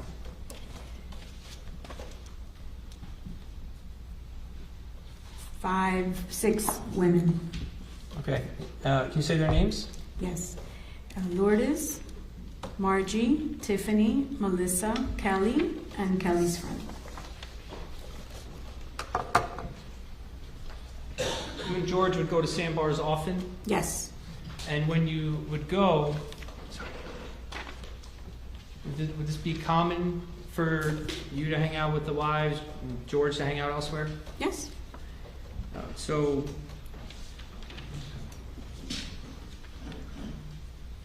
But you know now that Mr. Pino told the police that he had 2 beers after this accident occurred, right? Yes. Would that be something that would be common for him to do at a sandbar? Yes. And you've been married to him for 25 years? Yes. You've observed him have 2 beers over a couple of hours? Yes. when he does that, does Mr. Pino seem drunk to you? No, Does he seem buzzed? no, Before leaving the sandbar, you both got on the same boat, correct? yes, And you actually, did you sit next to him? yes, I did.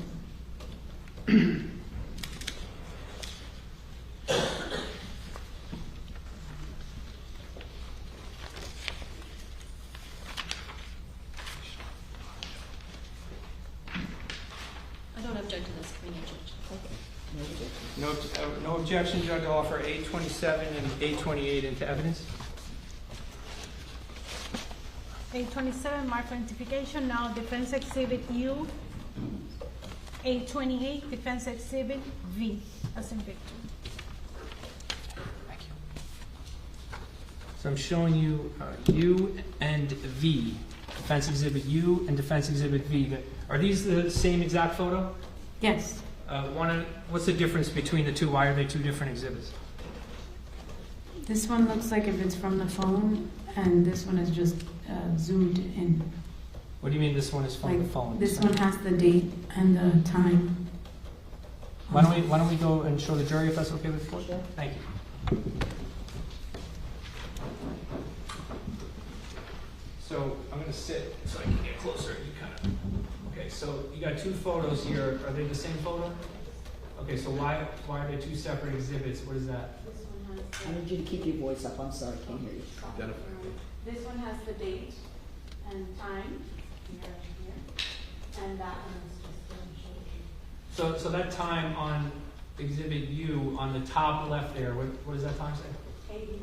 What does that time reflect? The screenshot? Yes, Okay, and then what is this date here? September 4, 2022? correct, What is that? the date.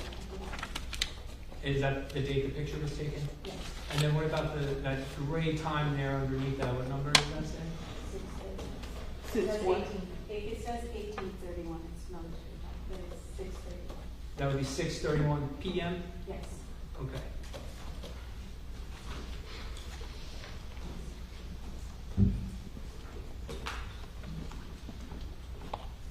And you can sit. Mrs. Pino, that's you on the left there? Correct, And the person there with the white hat, who's that? that's George. That's George.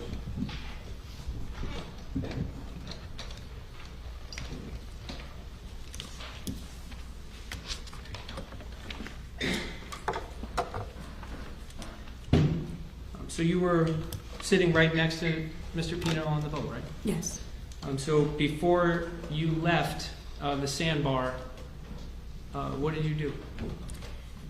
I got on the boat and I was cleaning up. I'm sorry. I'm sorry. I know, sorry. Try to speak into the mic. I got on the boat and I was cleaning up the boat. I was picking up the trash, the chips, the cans, and putting them away. When you say the cans and stuff, you mean the empties that Yes. were on the boat? Yes. And that's before Mr. Pino actually drove away from the sandbar? Yes, that's correct. So at some point, did Mr. Pino come onto the boat? Yes. And when he did, before you guys sat in your seat, did you interact with him? Yes. And you Yes. observed him up close? Yes. And did you believe that he was impaired by alcohol? No. And if you did believe that, would you have let him drive the boat? No, I would never have. Why not? Because I would never put myself or any of those girls at risk. And one moment.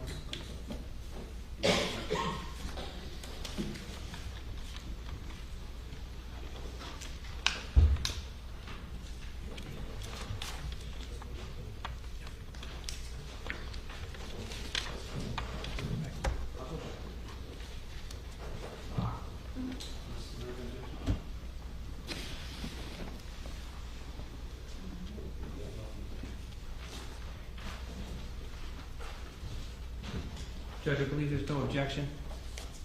I'm going to offer out of order 829, 830, 831, 832, and 833 into evidence. All right, without objection. It was remarked as 829 becomes defense exhibit W. 830 is defense exhibit X. 831 defense exhibit Y. 832 defense exhibit Z. 833 defense exhibit 2A.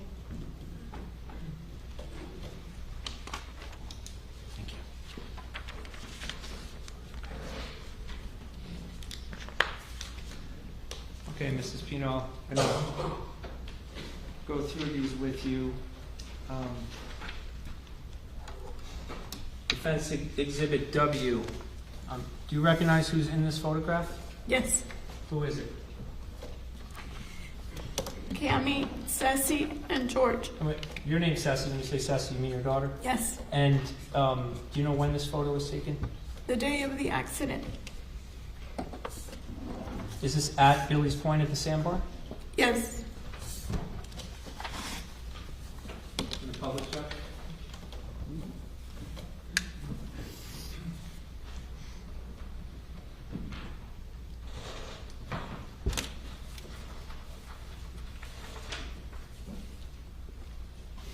Showing Defense Exhibit X.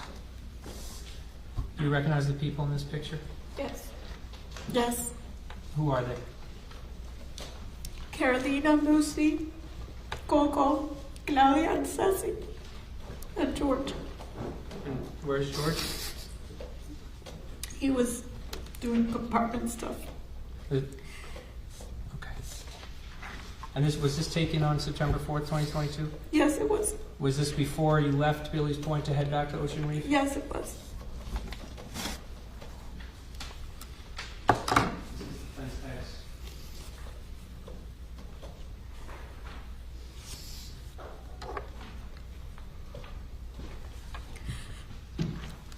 Give me a second.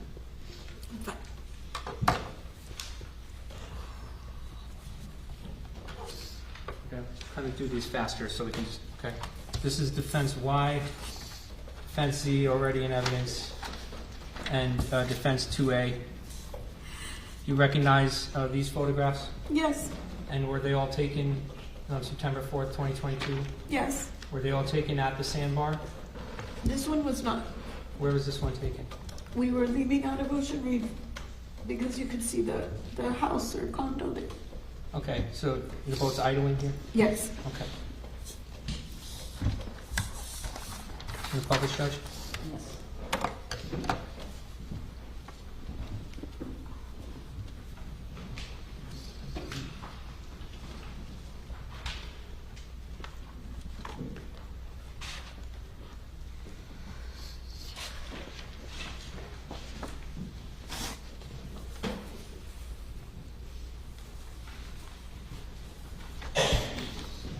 Now, Mrs. Pino, just going back a second, when you testified earlier that you were cleaning up the boat, picking up empties, were there a lot of empties on your boat? Yes, there were. And why?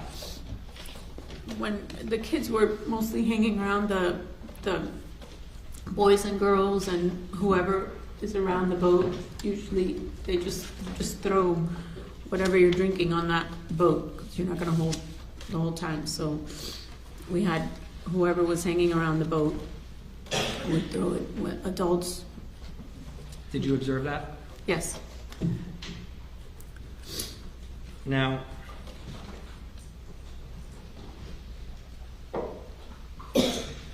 on the way back to Ocean Reef, you said you were sitting next to Mr. Pino? Yes. What were you doing?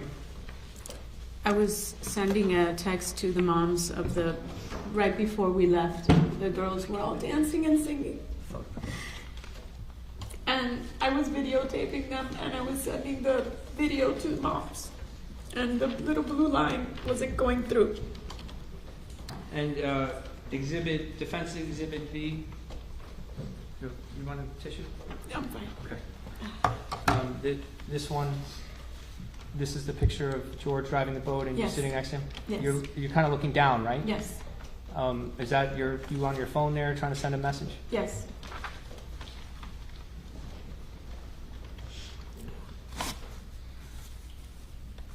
And you know who took this picture? Mia. Now,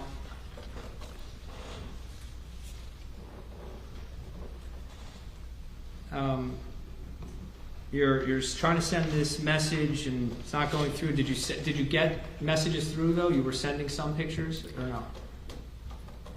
The video went through later. It went through later. Okay. Yes. What's the next thing you remember? The next thing I remember is being on the side of the boat. Being on the side of the boat, and there were a couple girls in front of me, and I told them to jump because water was coming on the boat. So I told them to jump. And then I remember coming out of the water, like getting my head out of the water and seeing Mia and Cammie. And I grabbed Mia. And Mia's she's bigger than me, she's taller than me, so it was hard for me. And there was a cushion floating.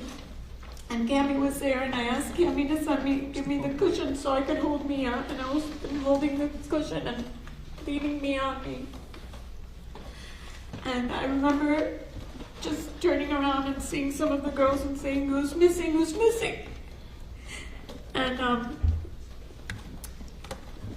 I heard a name. And I just remember seeing a boat, some boats coming, a big gray boat, and I told the girls, "Swim to the boat, swim to the boat." The girls swam to the boat, and again I said, "Who is missing?" And that's when I heard that it was Lucy missing. And I was just in the water, and another boat came, grabbed Mia from me, and they took Mia to the big boat, and I was just trying to find Lucy in the water. And then that little boat came and got me on the boat. And then from... So let me stop. Okay. Let me take you back. Take a sip of water.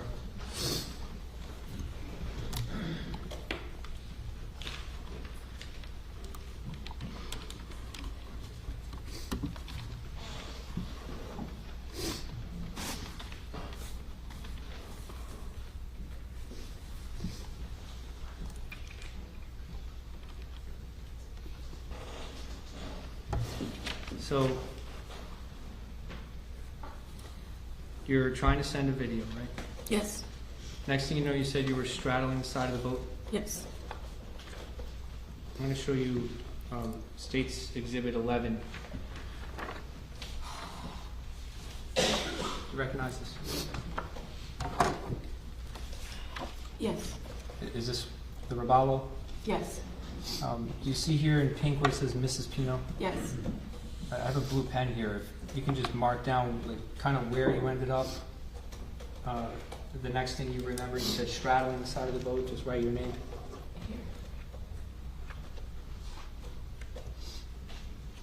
Okay. You put a blue circle with a C and wrote Mrs. Pino. Here.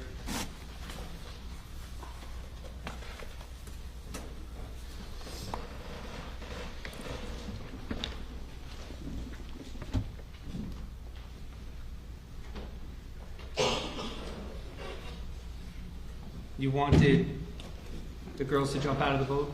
Yes. Is that because it was sinking? Yes. Now, at this time you're in the water, what are you feeling? Chaos? Yes, we were in the water. I had Mia and Cammie, and I just remember turning around and seeing some of the girls and just, you know, I knew I had to get them. I didn't see anything near us, and I knew I had to get them to somewhere. So I remember just seeing a big gray boat coming towards us and going like this, and that's when I told the girls, "Swim to the boat, swim to the boat." And they swam towards the boat, and that's when I remember asking again, "Who is missing? Who is missing?" And that's when they told me that Lucy was missing.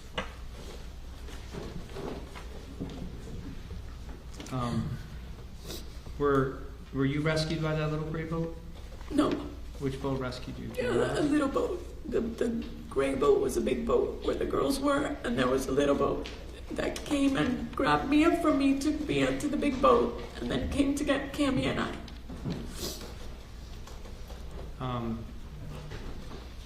When you were on that boat, did you see Mr. Pino? When I was on that boat is when I finally saw George by the boat, by our boat. So the whole time you're in the water, do you even think about Mr. Pino? No.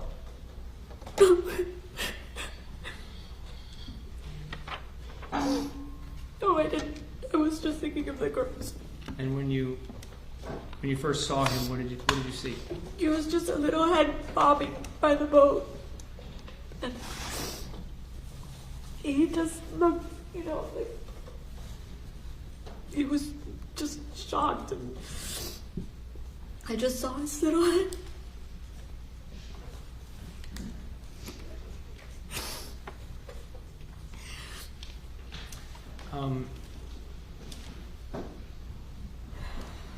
After the accident, did you suffer any injuries? I did. I had a gash in the front of my head. Were you taken from the scene? Yes, I was taken from the little boat. They took me to, I don't forget where, but I was airlifted by helicopter to Jackson South. And while this is going on, did you see your husband at all? No. So did you have any idea what was going on at the scene at this time? You're no longer there? No. When's the next time you saw Mr. Pino? I saw him the next day. I checked myself out of the hospital and I got home and I saw him at home. And do you know if he went to the hospital? Yes, he did. Did you observe that he had any injuries? Yes, when I saw him, he had staples in his head. His teeth were fractured. He had his elbow had stitches. He had a gash on his leg.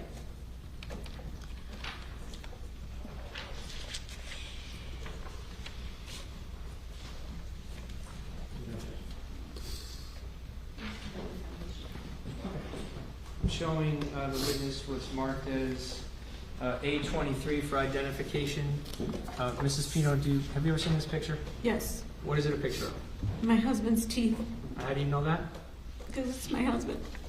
And does it fairly and accurately depict what his teeth looked like after this accident? Yes. Judge, I'd offer A23 into evidence. No, Judge. 823, more identification, now defense exhibit 2B.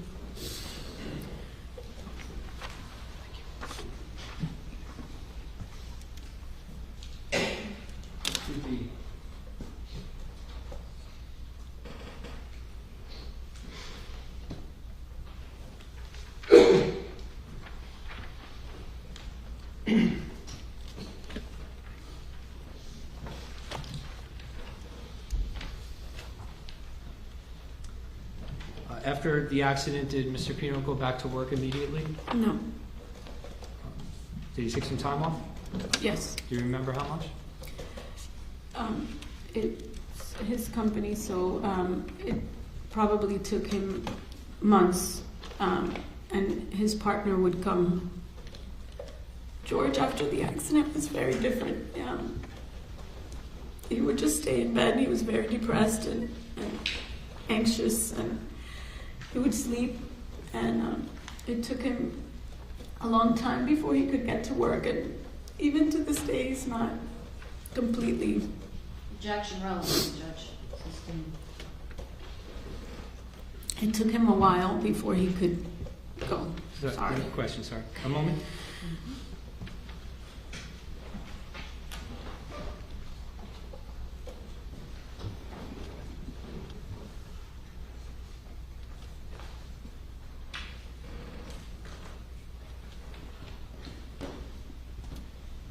Judge, can we have a 5-minute recess?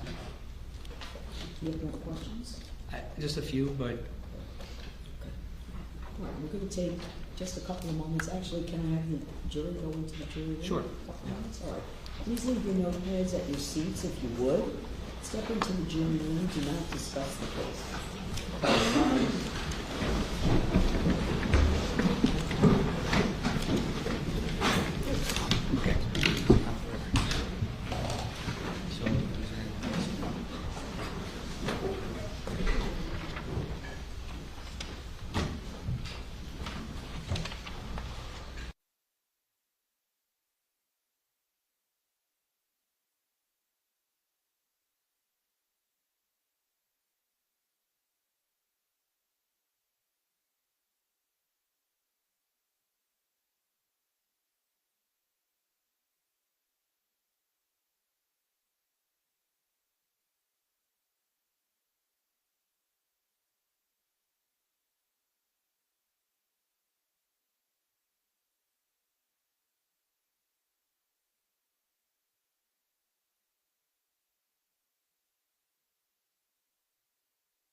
Judge, to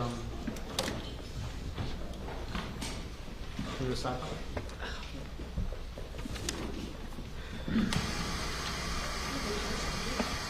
Well, I just don't want to go through the camera. Unless you want. Yeah, exactly.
Yes, sir. Okay.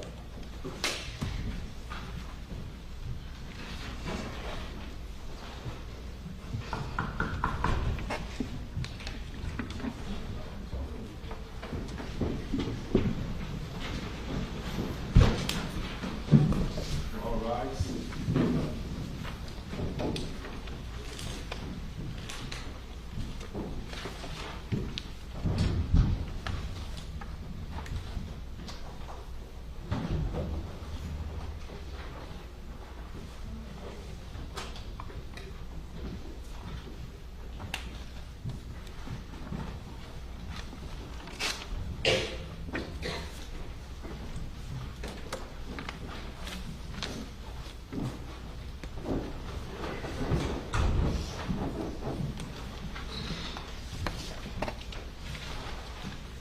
Everyone, please be seated. Thank you. All right, counsel, you can continue. Thank you, Judge. Mrs. Pino, only a few more questions for you. I want to show you what's already in evidence as State's Exhibit 13. These are answers to interrogatories that you signed in a civil matter. Yes. Now, on the last page, which is page, are there page numbers? Okay, well, the last page, is that your signature there? Yes. And the date is what? October 19, 2023. Now, does it say, I declare under penalty of perjury under the laws of the United States? You see that paragraph? Yes. What does the last part of that sentence say? Can you read it? Foregoing interrogatories are true and correct to the best of my knowledge. And at the time that you signed this document, were all the answers in this true and correct to the best of your knowledge? Yes. And why, how can you answer questions if you don't have a recollection of how the accident occurred? Because that is how I understood the accident occurred, because that's what my husband told me. And did you have any reason at the time to doubt that? No.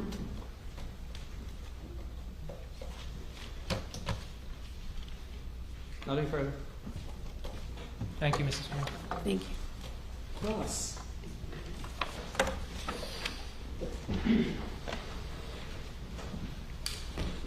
Mrs. Pino, you signed a document under the penalty of perjury that the crash happened because of the wake of another vessel, correct? Correct.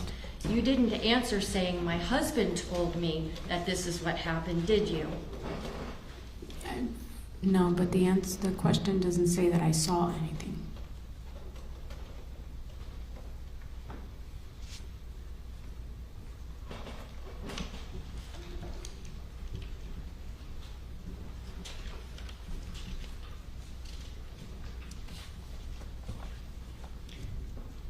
Describe in detail, this is from State's Exhibit number 13 in evidence.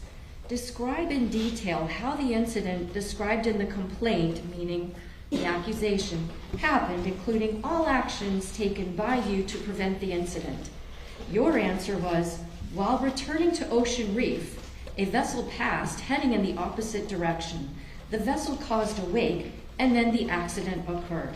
That's what your answer was, wasn't it? Yes. And then you were asked, describe in detail each act or omission on the part of any party to this lawsuit that you contend constituted negligence that was a contributing legal cause of the incident in question. And your answer was, the wake of the unidentified vessel headed northbound was a contributing legal cause of the incident in question. That was your answer, wasn't it? Yes.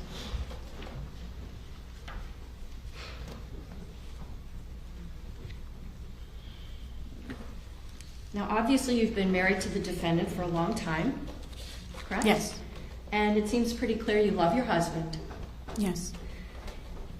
You have 2 children together, although they're now adults, right? Yes. But growing up, your husband was a good father to them, wouldn't you agree? Amazing. And in fact, he was active in raising them, right? Yes. He helped pay for them to get a good education, correct? Yes. Some of the best private schools in Miami, right? Yes. And you and your husband raised them to honor the church, right? Yes. And to be religious? Yes. And that meant teaching them right from wrong, correct? Yes. And it also meant teaching them things like taking responsibility for your actions, correct? Yes. And it also meant teaching your children that actions have consequences, didn't it? Yes. But your husband isn't just your husband and the father of your children, he's also your business partner, isn't he? I work for him.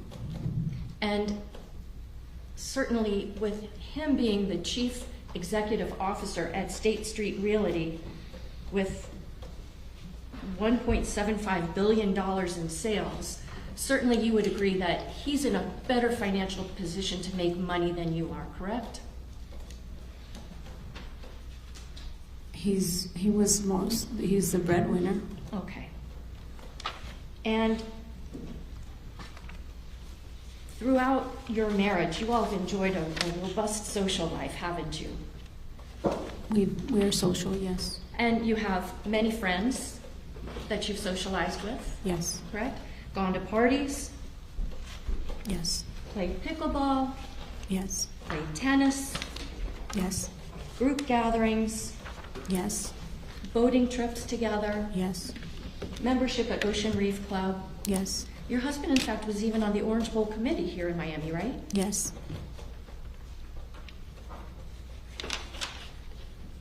Now, on the day that his boat crashed into that channel marker, you've already explained to us in your testimony that you had 1 to 2 Yetis with Prosecco and a splash of Chambord, correct? Correct.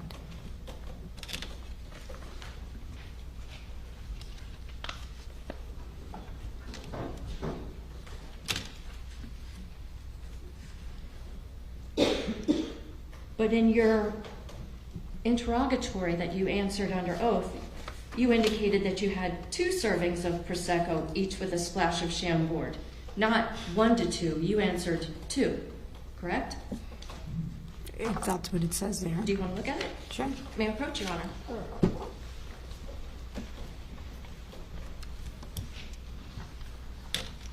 Yes. So you said in your interrogatory that it was 2 servings, not 1 to 2, correct? Yes.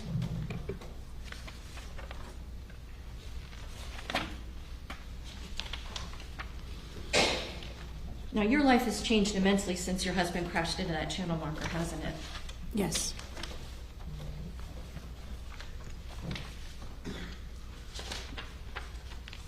Showing counsel states 5W and 5X.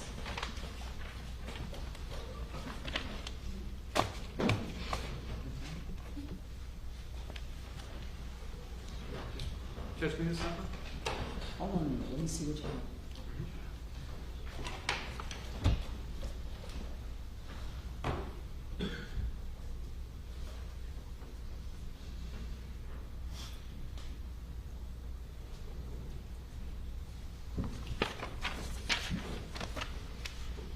All right, come on over here for a minute.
Pino, I'm showing you State's Exhibits 5X and 5W. Yes, Have you seen these images before? yes, I have. Are these photographs that were taken in December of 2022? Yes, Of you, your husband, and your 2 daughters? yes. I move States 5X and 5W for identification and evidence.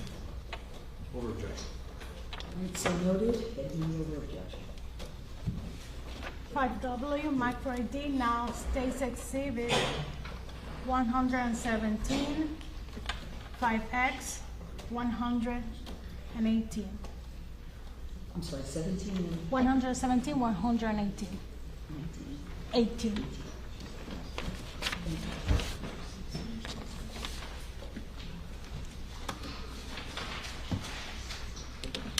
These are the images of your grieving husband and just a couple of months after this horrific crash, correct? Objection, Judge. Overruled. Can I explain? That was, I didn't have any questions. The question She was, wants to explain her response, counsel. Okay, I understand if I can just get back to the podium first.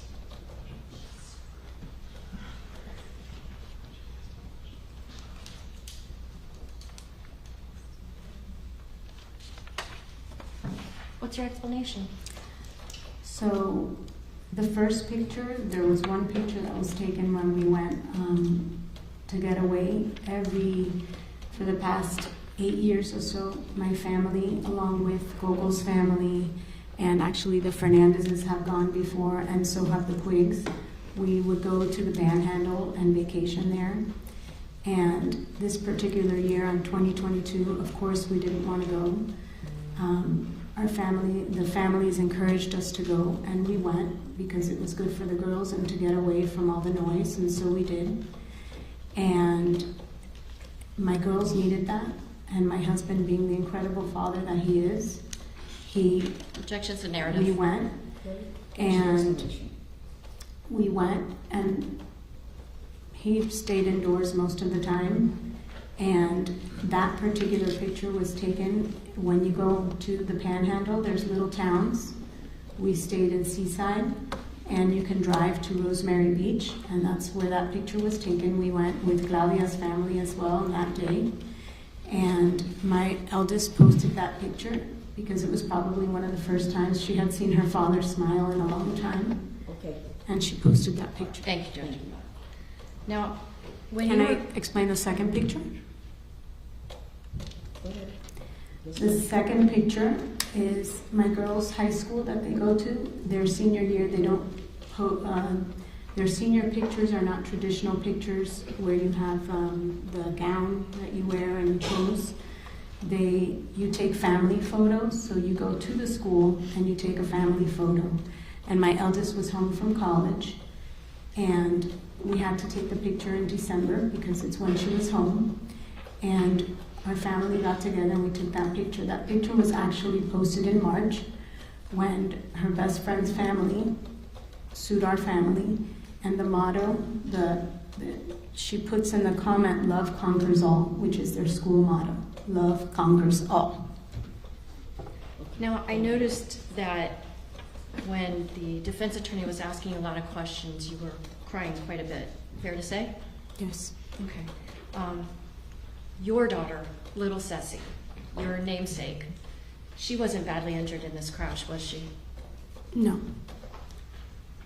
It was not your daughter that was very physically injured in this crash, right? Right.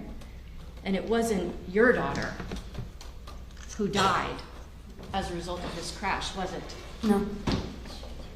It was Lucy's family who lost a child, not yours. Correct? Correct. Nothing else.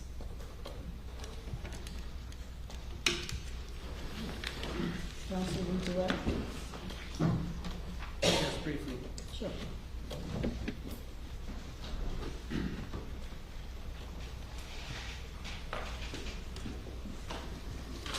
Mrs. Pino, did you love Lucy? Yes. I'm going to ask you a question about the interrogatories. Yes.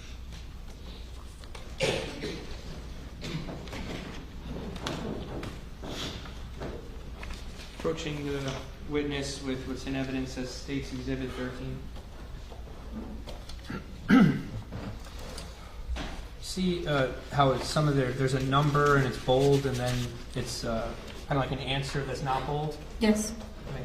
Did you type any of these? No. Did you write any of these? No. How did these get presented to you? My lawyer prepared it. So the words, for example, in the answer to number 5, in the non-bold, was that written by you? No. Who wrote that? My lawyer.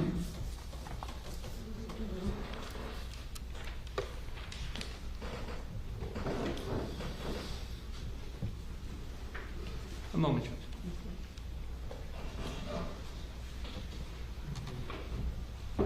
Nothing further, Judge. Thank you, Mrs. Pino.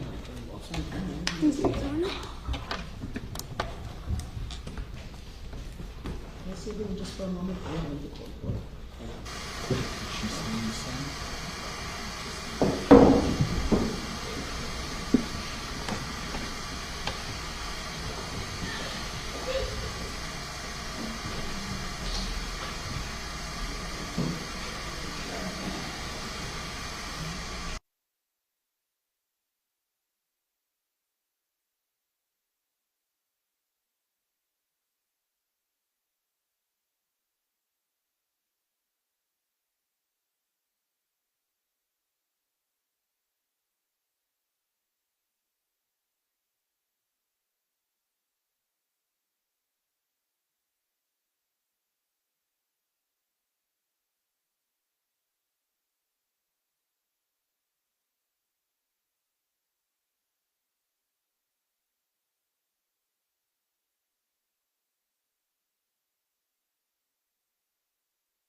All right, ladies and gentlemen, I think we're going to end for today.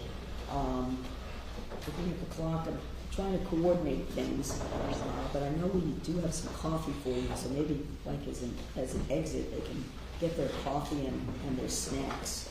In any event, please put your notepads inside your envelopes. I'm going to ask you please to be here tomorrow at 10 a.m. 10 a.m. tomorrow, okay? And I'll be going over the schedule as we are progressing. Since we do not have court on Friday, court is closed. As we're scheduling this, there are additional witnesses we're going to hear from. I may be rolling the case for closing arguments to Monday, the 22nd. Okay, I wanted to give you that information now, rather than perhaps putting too much pressure on coming to conclusions by the end of the day Thursday. Just, we're kind of in a weird spot because there is no court on Friday, okay? In any event, that's why I'd like you to come back tomorrow. If you would at 10 o'clock, please don't discuss this case amongst yourselves or with anyone else. Please don't conduct an independent investigation or research to try to gather any information. You can only rely on evidence which is presented in this courtroom from the witness stand under oath and the law that I will ultimately instruct you on in reaching your decision. Okay? You see any of us outside of the courtroom, we're going to continue to ignore you. Make sure your juror badges are always well displayed, and when you're around the courthouse, even during lunch breaks or whatever, please wear your badges when you are going, walking around the courthouse. When you report, go to the 7th floor as you have been, jury room. Please wait for Renee in the jury room, and he'll get you and bring you in when we're ready to proceed. And if you see anything in the news you think is about this case, ignore it. Don't listen to it. Don't watch it. Don't read it. Please, we don't want you to be impacted by anything outside of this courtroom and possibly taint your decision making. Okay, so please avoid that at all costs. Also, social media. Please don't go to social media and don't post anything or read anything or look to read anything on social media. Okay. All right, so take your notepads with you if you would. Renee, we'll take them out. And we'll see you tomorrow at 10 o'clock. Thank you.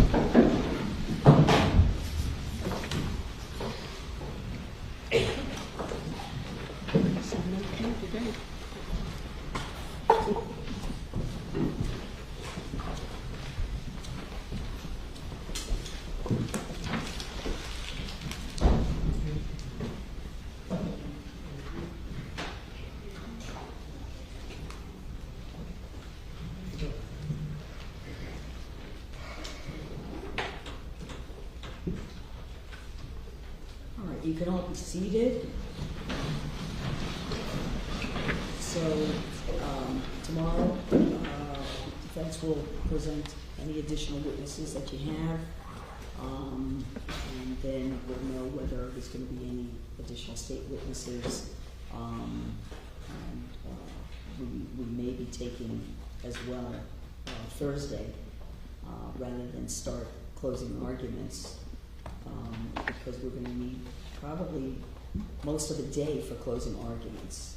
So closing arguments would be on one day, and then I would instruct the jury the following morning. And we'll have our charge conference, I would think, sometime on Thursday if we're able to complete everything tomorrow. If not, we'll go into Thursday with testimony and then conduct our charge conference on Thursday as well. Would we be able to accommodate Mr. Mescalato by Zoom?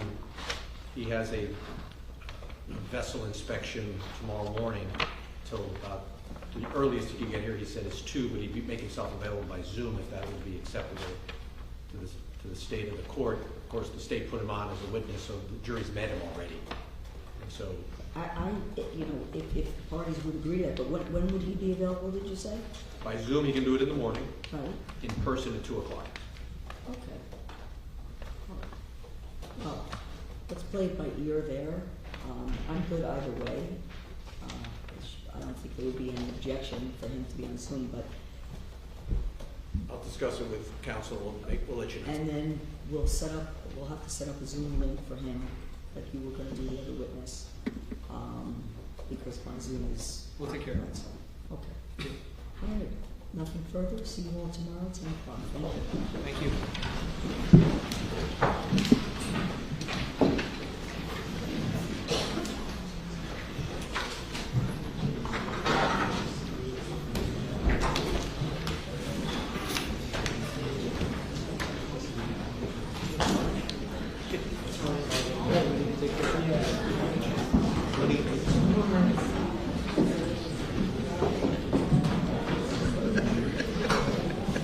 I know that's right. No. I'm out.